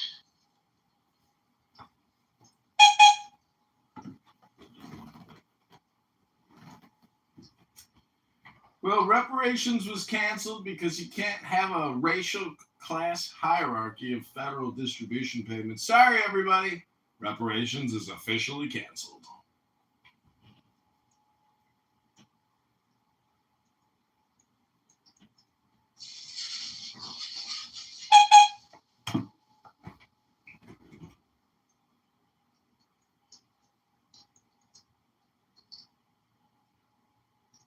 Hey, did you ever hear of a guy named Stephen Fitson? Was a combat medic. Steven? You old Steven? Stephen Fitson, he was a combat medic. He was, Did you know Pat Tillman? Because I was at Fort Benning with Pat Tillman, the famous Cardinals quarterback, before they killed him. Hello? You an old motherfucker here. I'm a senior citizen clown. Hello? Well, let me see. You ever hear of a guy named Jack Powers? Did you ever hear of a guy named Jackoff? No, motherfucker. These are like random names. What, do we go to high school together? Come on, bro. It's a motherfucking random conference call happened in a random-ass motherfucking President Trump room. Bravo. Go to usarmy.mil if you want to join the network. Hello? Fort Benning is almost Fort Bragg level, so I was just tossing out some names of people that in your timeline that were infantry guys. You would have heard of them. Well, did you know Frank Thomas? Did you know Mike Piazza? Did you know Sammy Sosa? Did you know anybody that ever played for Major League Baseball? If you ask me about some West Coast Marines, I might know. Motherfucker, how many miles and how many toilets did they make you clean? A lot. I was constantly in power. Oh, man. You know what a skookum is? No, but I know what a pogue is. Well, what's important is that I'm getting ready to go to bed and dream of my holy guardian angel, my higher self. She's 6'3", has legs like a stallion. She don't need breast implants because her titties are real. And her smile is perfect. And her hair... 100% disability. I just can smell it. Go ahead. I'm sorry. I didn't mean to interrupt. I know you can 100% disability. Well, you're making an assumption. No, you're making an assumption. What I'm trying to say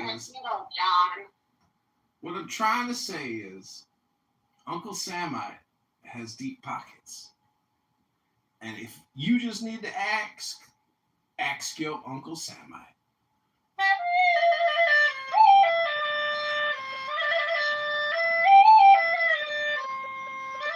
Some of y'all taxpayers to know y'all are paying this motherfucker. His drug habit. Mental goulash that y'all have been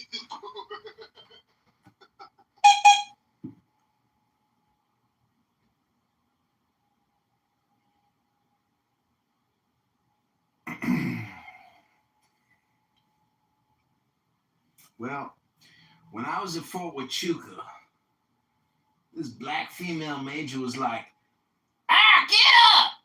Go march back to the back of the fucking facility and go clean those toilets now, soldiers! I said, bitch, I'm fucking lieutenant. I ain't gonna go clean no motherfucking toilets, bitch. And then I got up and I went to go clean the toilet. And I looked at this Saudi Arabian officer.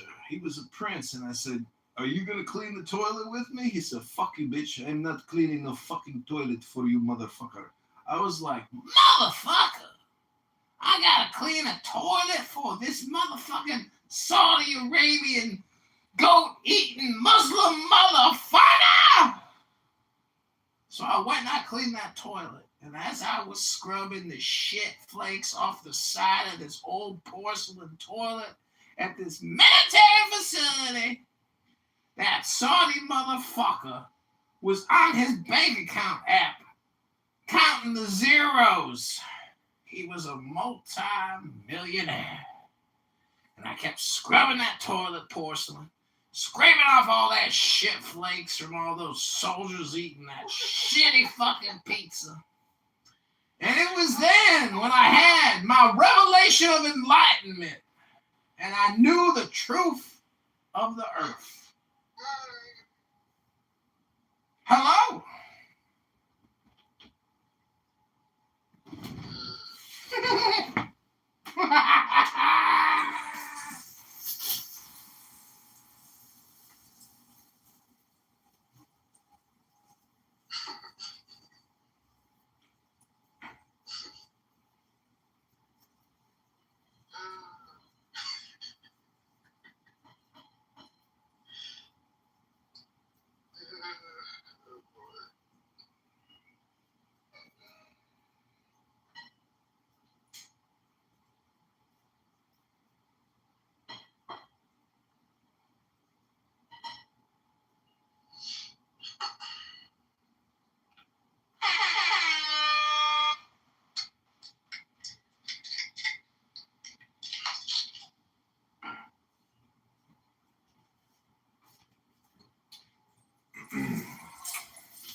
I think it was a play on a certain topic, if you know what I mean. See, if the African American community wants reparations to be paid, well, Clown House could be the future platform of supposed reparations. Because they got the gold coin platform transfer system. And if we just supersede the government, come together. Because if every white person is a part of a structural white racist society, anytime white people get together, it's a meeting of structural white racists. And so it's unbecoming for new anti-structural white racists to create a platform and a financial reparation system outside of the white structural racist society. And that's why Clown House could be the future of reparations. Can I get an amen? Amen. Bro, did you not serve with black people? Like, I'm confused. Was there a whole team white? No, I served with a lot of African Americans. They were some of the most sadistic killers, rapists, murderers I ever met in the military. They were hardcore killers.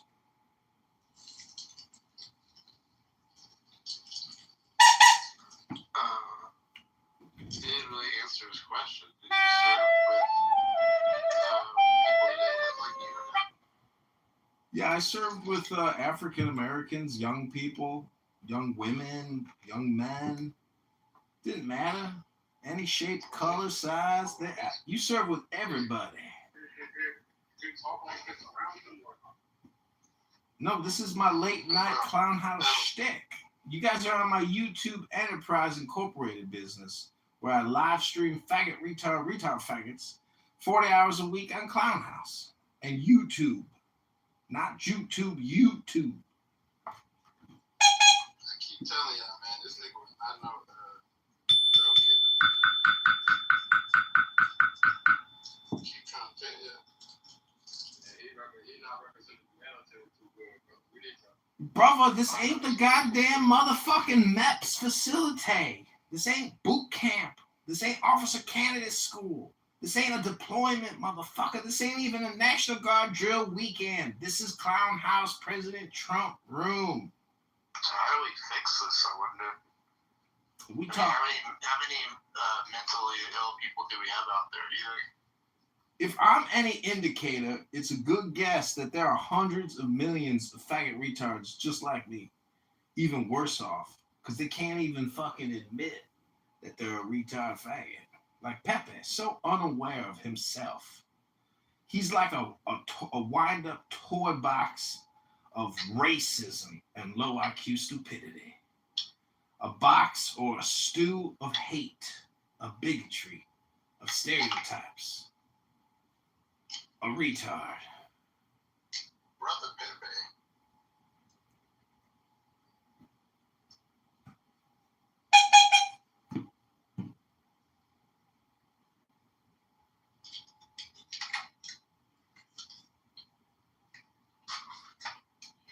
10 minutes.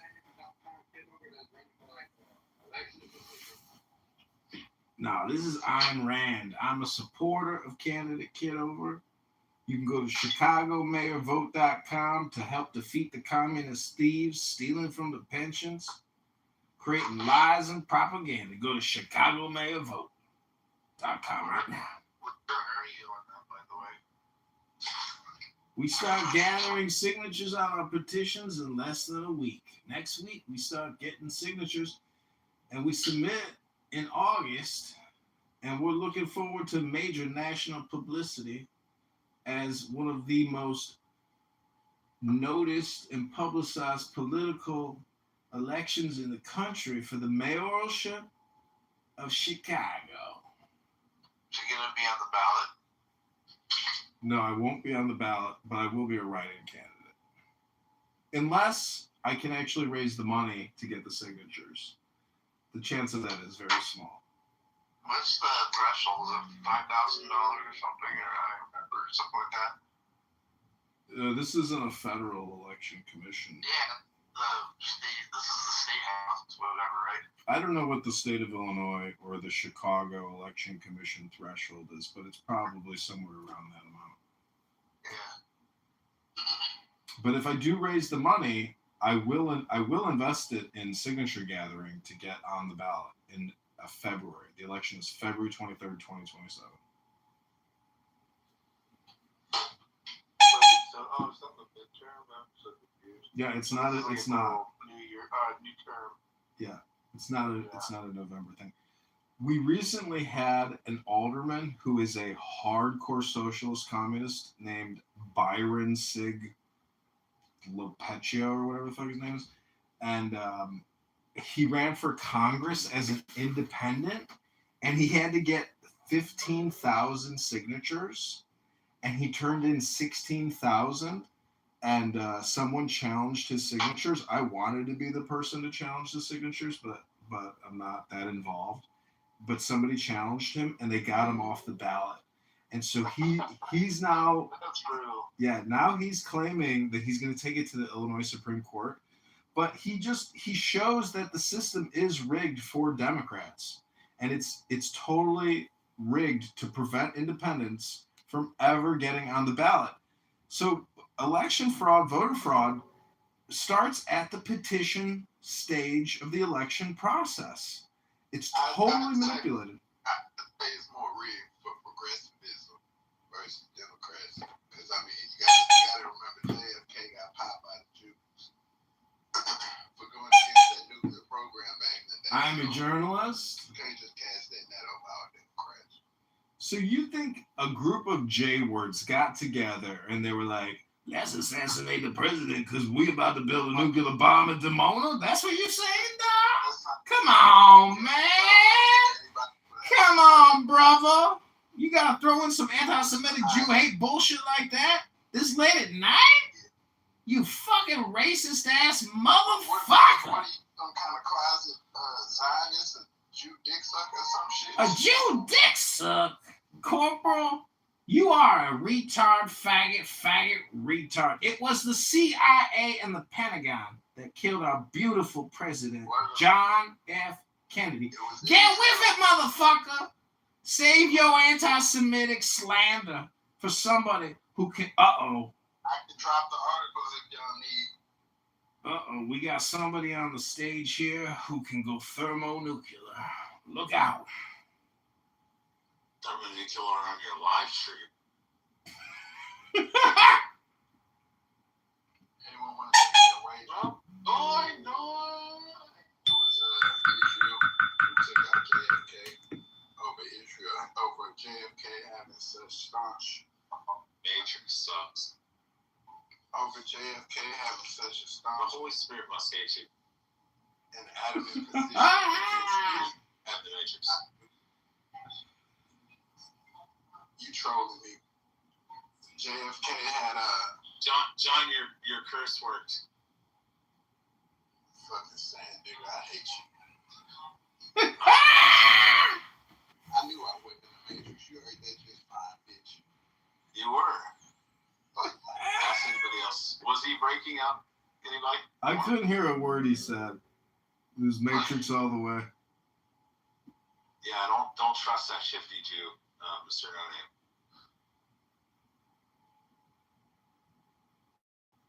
I'm listening, Rich. What's going on? Not much. What rooms have you been terrorizing tonight?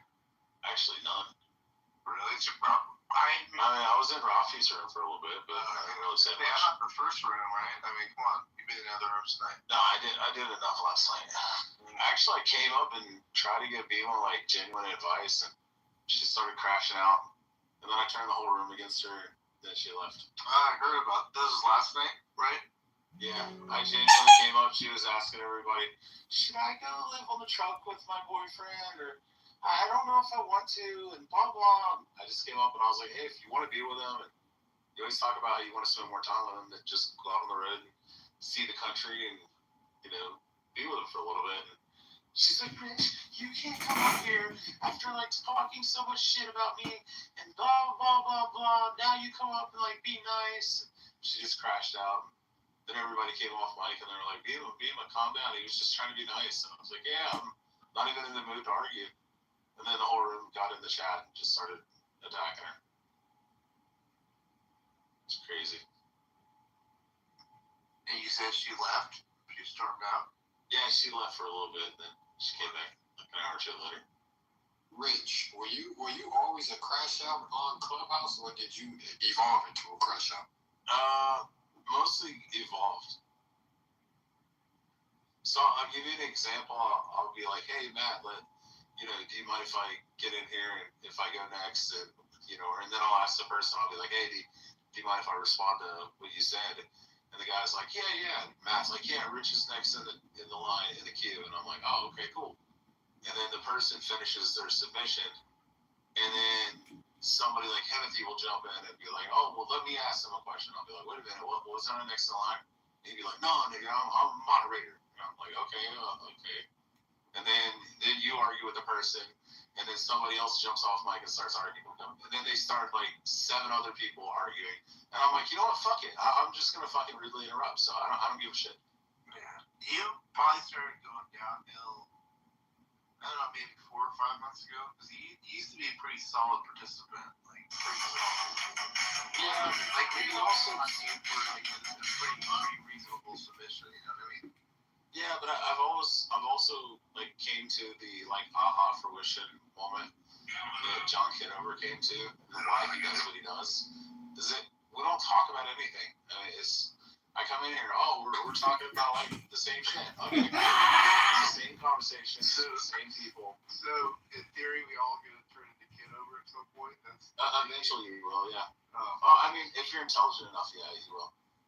But most of you are. You have to come to the conclusion. Why do you act like I signed this here? I don't let you speak. Oh no, I wasn't saying you. I used you as an example, but I was using you as an example of replace you with anybody. Okay, so who would you say silenced you the most? I wouldn't say it's necessarily any individual. I would just say it's all the fucking assholes that want to jump in, and there's no actual moderation. And I think people like Brand and stuff like that, even though I don't agree with them on everything, and some other people will be like, no, shut the fuck up. Rich was next, or John was next. Even if they don't like you, or they don't like your opinion, and they don't like what you're about to say. And Beaver's pretty bad about just letting people railroad because he's kind of simpish. So anyway, I'm praying that Trump pops this draft off. Wait, you think Trump is gonna do the draft? I'm praying he does. Why are you praying he does? Did he kick him? That's what. Wait, did you kick Rich for calling Beaver simpish? You want to go get some too? You're American. But I don't understand why would you want to do a draft? Yeah, why would we need a draft? Why don't we all just get a tax credit to buy a boat so we can all individually go to Carg Island and just grab handfuls of that sweet crude? We don't need infrastructure. We got more than enough oil right here. It's just the wrong time for the current infrastructure. But two, we're gonna have to grind and bake because once the Gulf nations get cooked, which they're gonna get cooked, because when we hit Israel is our partner ally Gulf nation. Once that diverges into a humanitarian crisis, because eventually we're gonna take out some of those assassination plans in Israel. Israel doesn't really need as heavy as those Gulf nations.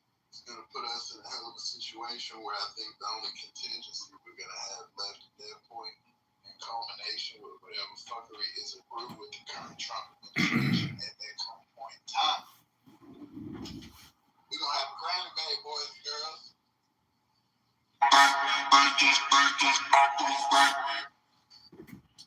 Well, you see, to a dummy like yourself, every time you see a nail, you think, oh, I gotta grab a hammer and just hammer that motherfucking nail in. You never built a multi-billion-dollar motherfucking skyscraper in the heart of Manhattan.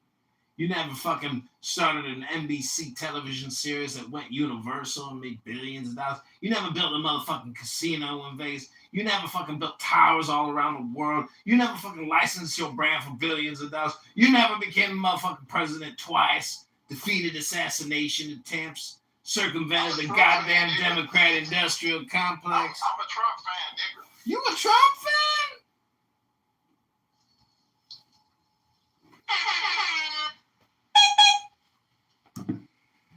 I'm just trying to put some things in perspective here, that you on a conference call app in the middle of the night, and you mean to tell me that you got the vision of a ground invasion. Well, motherfucker, you must know what I'm going to have to drink Friday and Saturday night, which you don't, because you ain't got no motherfucking vision. You got your hand in your dick on a conference call app, picking your toes in Poughkeepsie, wasting your motherfucking time. Hello?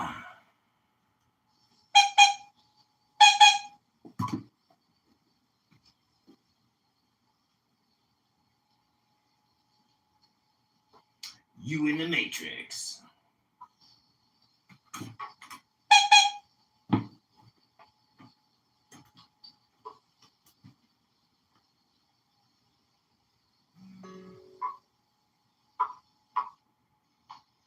Well, I'm going to go to the fake world called reparations land, where there's $150,000 checks, $1.5 million checks, based completely on racial identity politics. It's called the fake world. Oh, somebody told me to tell Beaver he's a simp. And Beaver is a cuck. That was Rich on my YouTube Live. How do you respond, Rich? Beaver, how do you respond? Excuse you. Excuse you. Oh, I'm sorry, I hit the wrong button.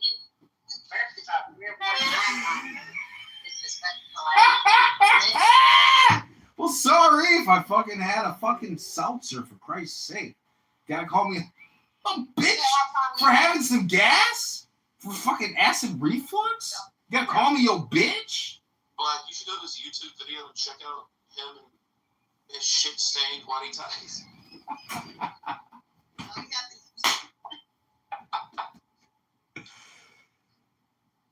Well, you know, what's worse, carrying around photos of my shit-stained underpants while I do yoga in the sun, or actually being flexible, healthy, wealthy, and wise? Which one is worse? Walking around with a photo of John Kitover shitting his pants doing yoga on your phone so you can gossip about my ass crack? Is that worse than me living my best life, motherfucker? No. At what point do you abandon the underwear and just throw it away? Like, how big does the shit stain have to get?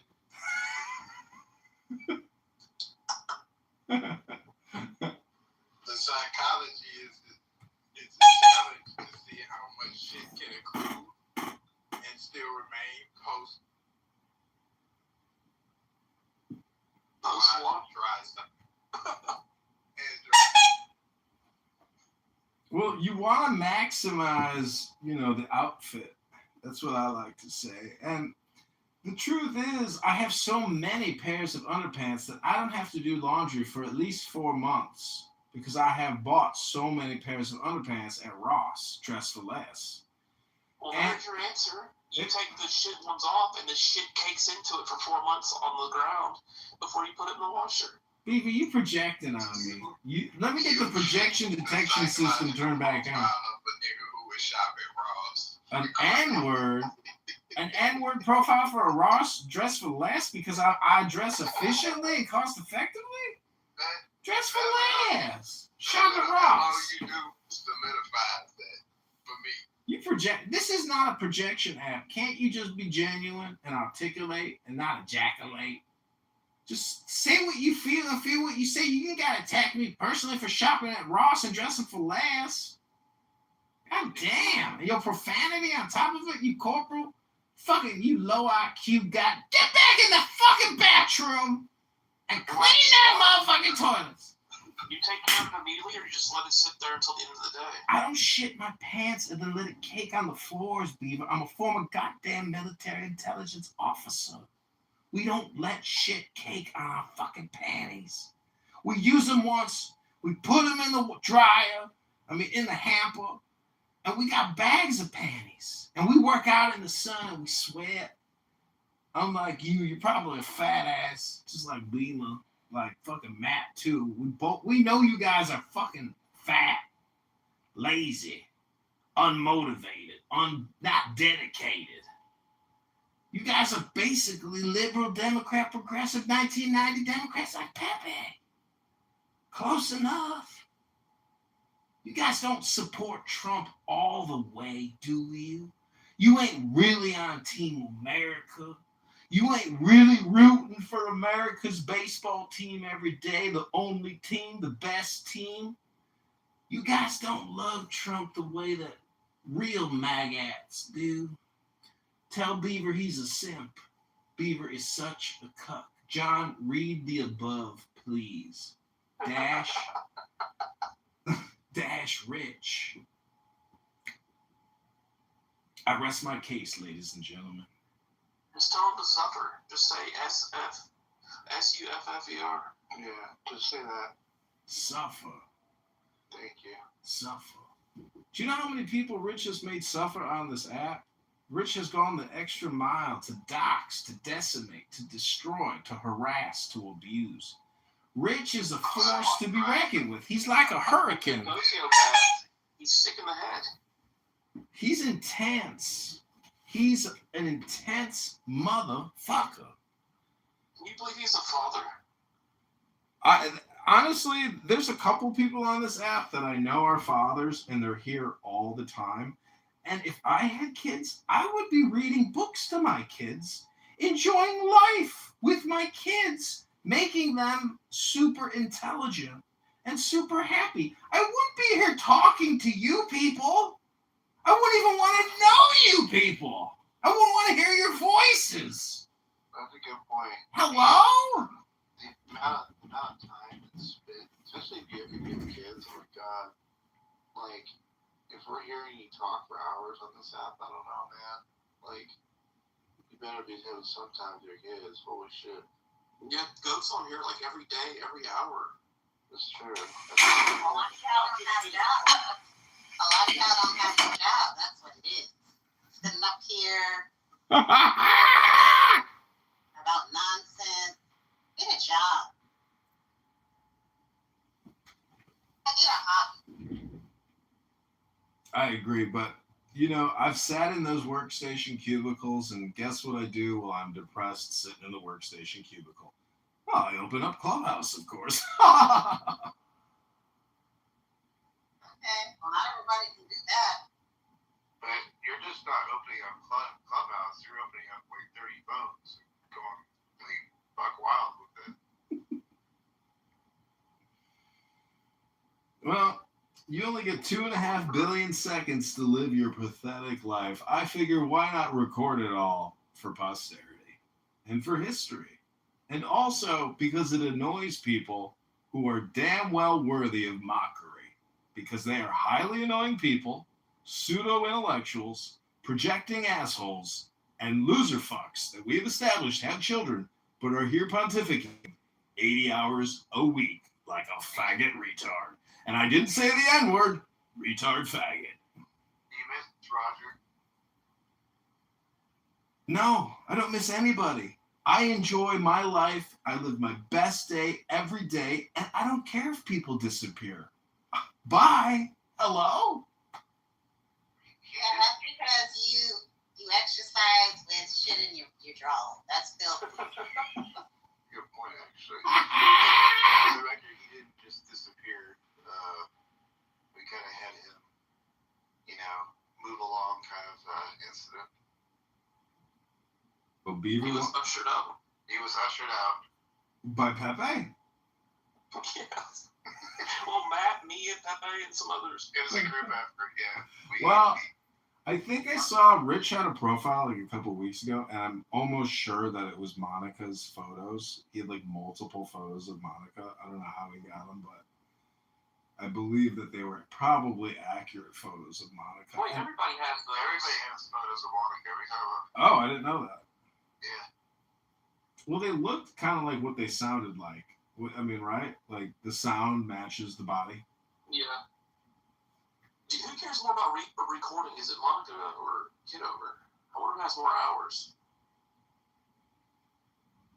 I don't know, but Like actually recording, you mean?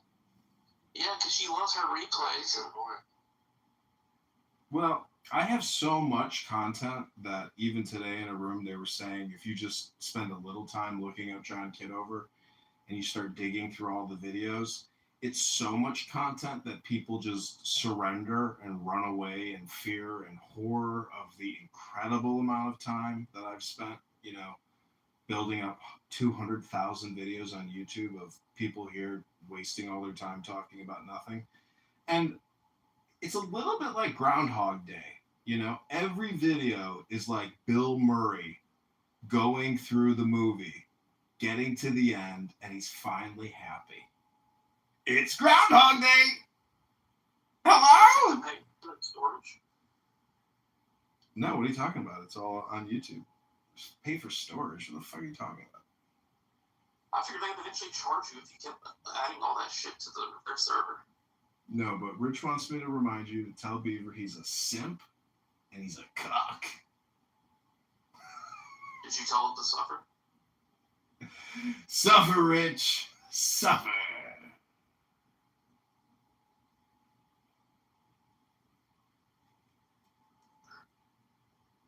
You remember that kid in elementary school who would come to class and his clothes were always ruffled and he looked unkempt and he had syrup and shit all over his cheeks and lips and his hair was always messed up. His parents did. That's who Rich is. He's like He's like Dennis the Menace, basically. Do you think he's a fat thing though? I don't know. Yeah. You think so? I know he's not lifting weights. He breathed at the very end when he said something. He's like, Really? He's breathing heavily? Oh shit. well, not heavily. He just has that satisfaction grunt at the end where he's like, when he thinks he says something really clever, he'll end the sentence and he'll just go. Well, what do you think about Pepe's vocal inflection, or I don't know what part of language or speech you consider it, but when he starts going.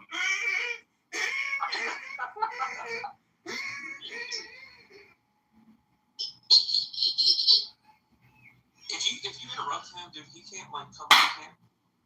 Takes him a little while to reload. I saw that. I saw that today. This kid over here going at it, and God damn it, wow. yeah, or whoever. Yeah, all it takes is one little thing, and it will set him off. It really does annoy him. It's pretty. He's like, holy fuck! I forgot what I was gonna say. Holy fuck! Holy fuck! Holy fuck! It's the funniest thing.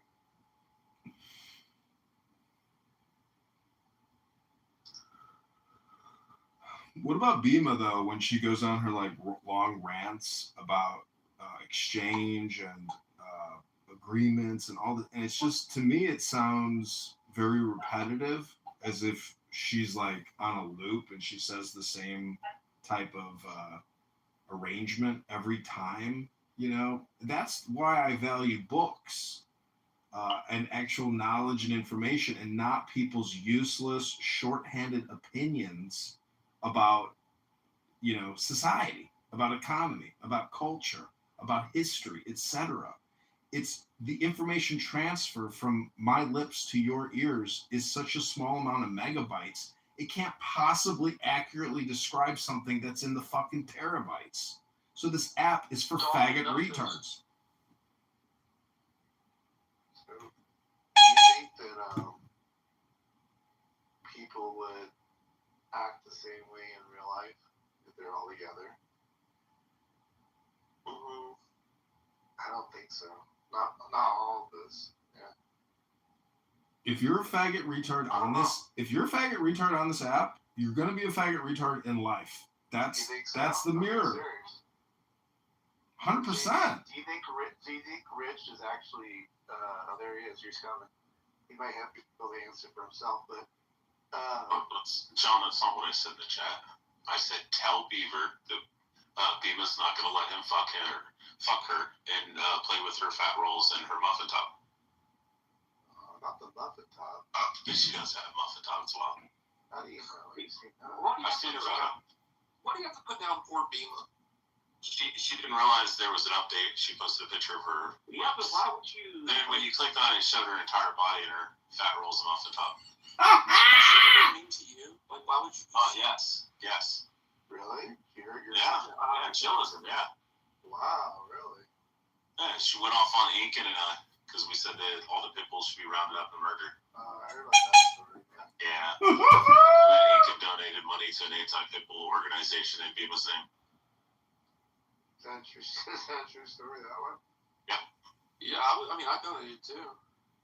Yeah, it's amazing. Well, have you seen many videos of pit bull attacks and just how, like, you can't stop them and the owners are so stupid? I really hate watching videos of bad owners, like, falling on the ground, not stopping the dog from attacking. It's like, I want to bash that person's head in with a bat and then bash the pit bull's head in. But I want to get the owner first because they're so fucking stupid.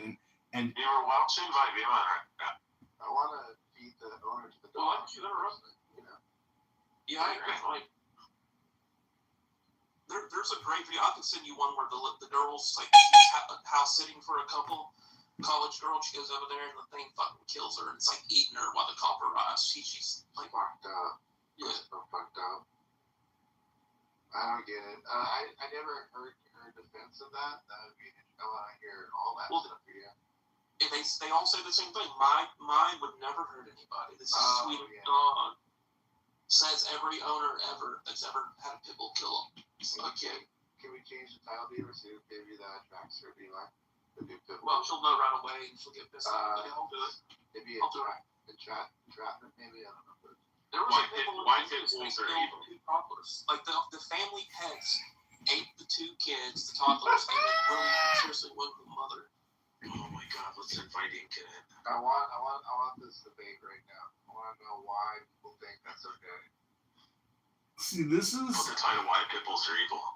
This is a perfect example of using pit bulls as a metaphor for crime in the African American community, because we are not willing as a society to execute the tens of thousands of serial murderers in this country that can and probably will be released.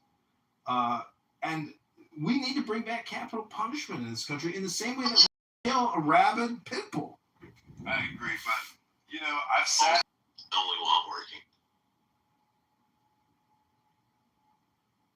I had my wife put a screen timer thing on and she's get a 4-digit code, but I don't know. Are you like this in real life? What do you mean? I don't know. No.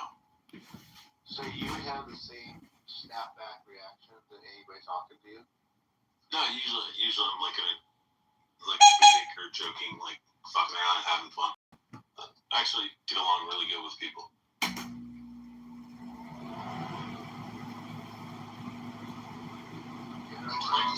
Like John. Like John, but he's not on the app. He's a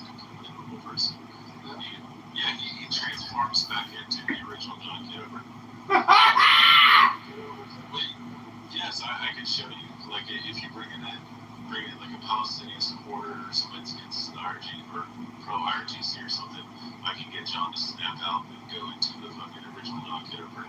I'll have an actual intellectual debate. All you gotta tell him is be like, John, no fucking around, no trolling. Let's have a genuine conversation. And so, okay. And then be genuinely serious and he's actually fucked out. No, it's time for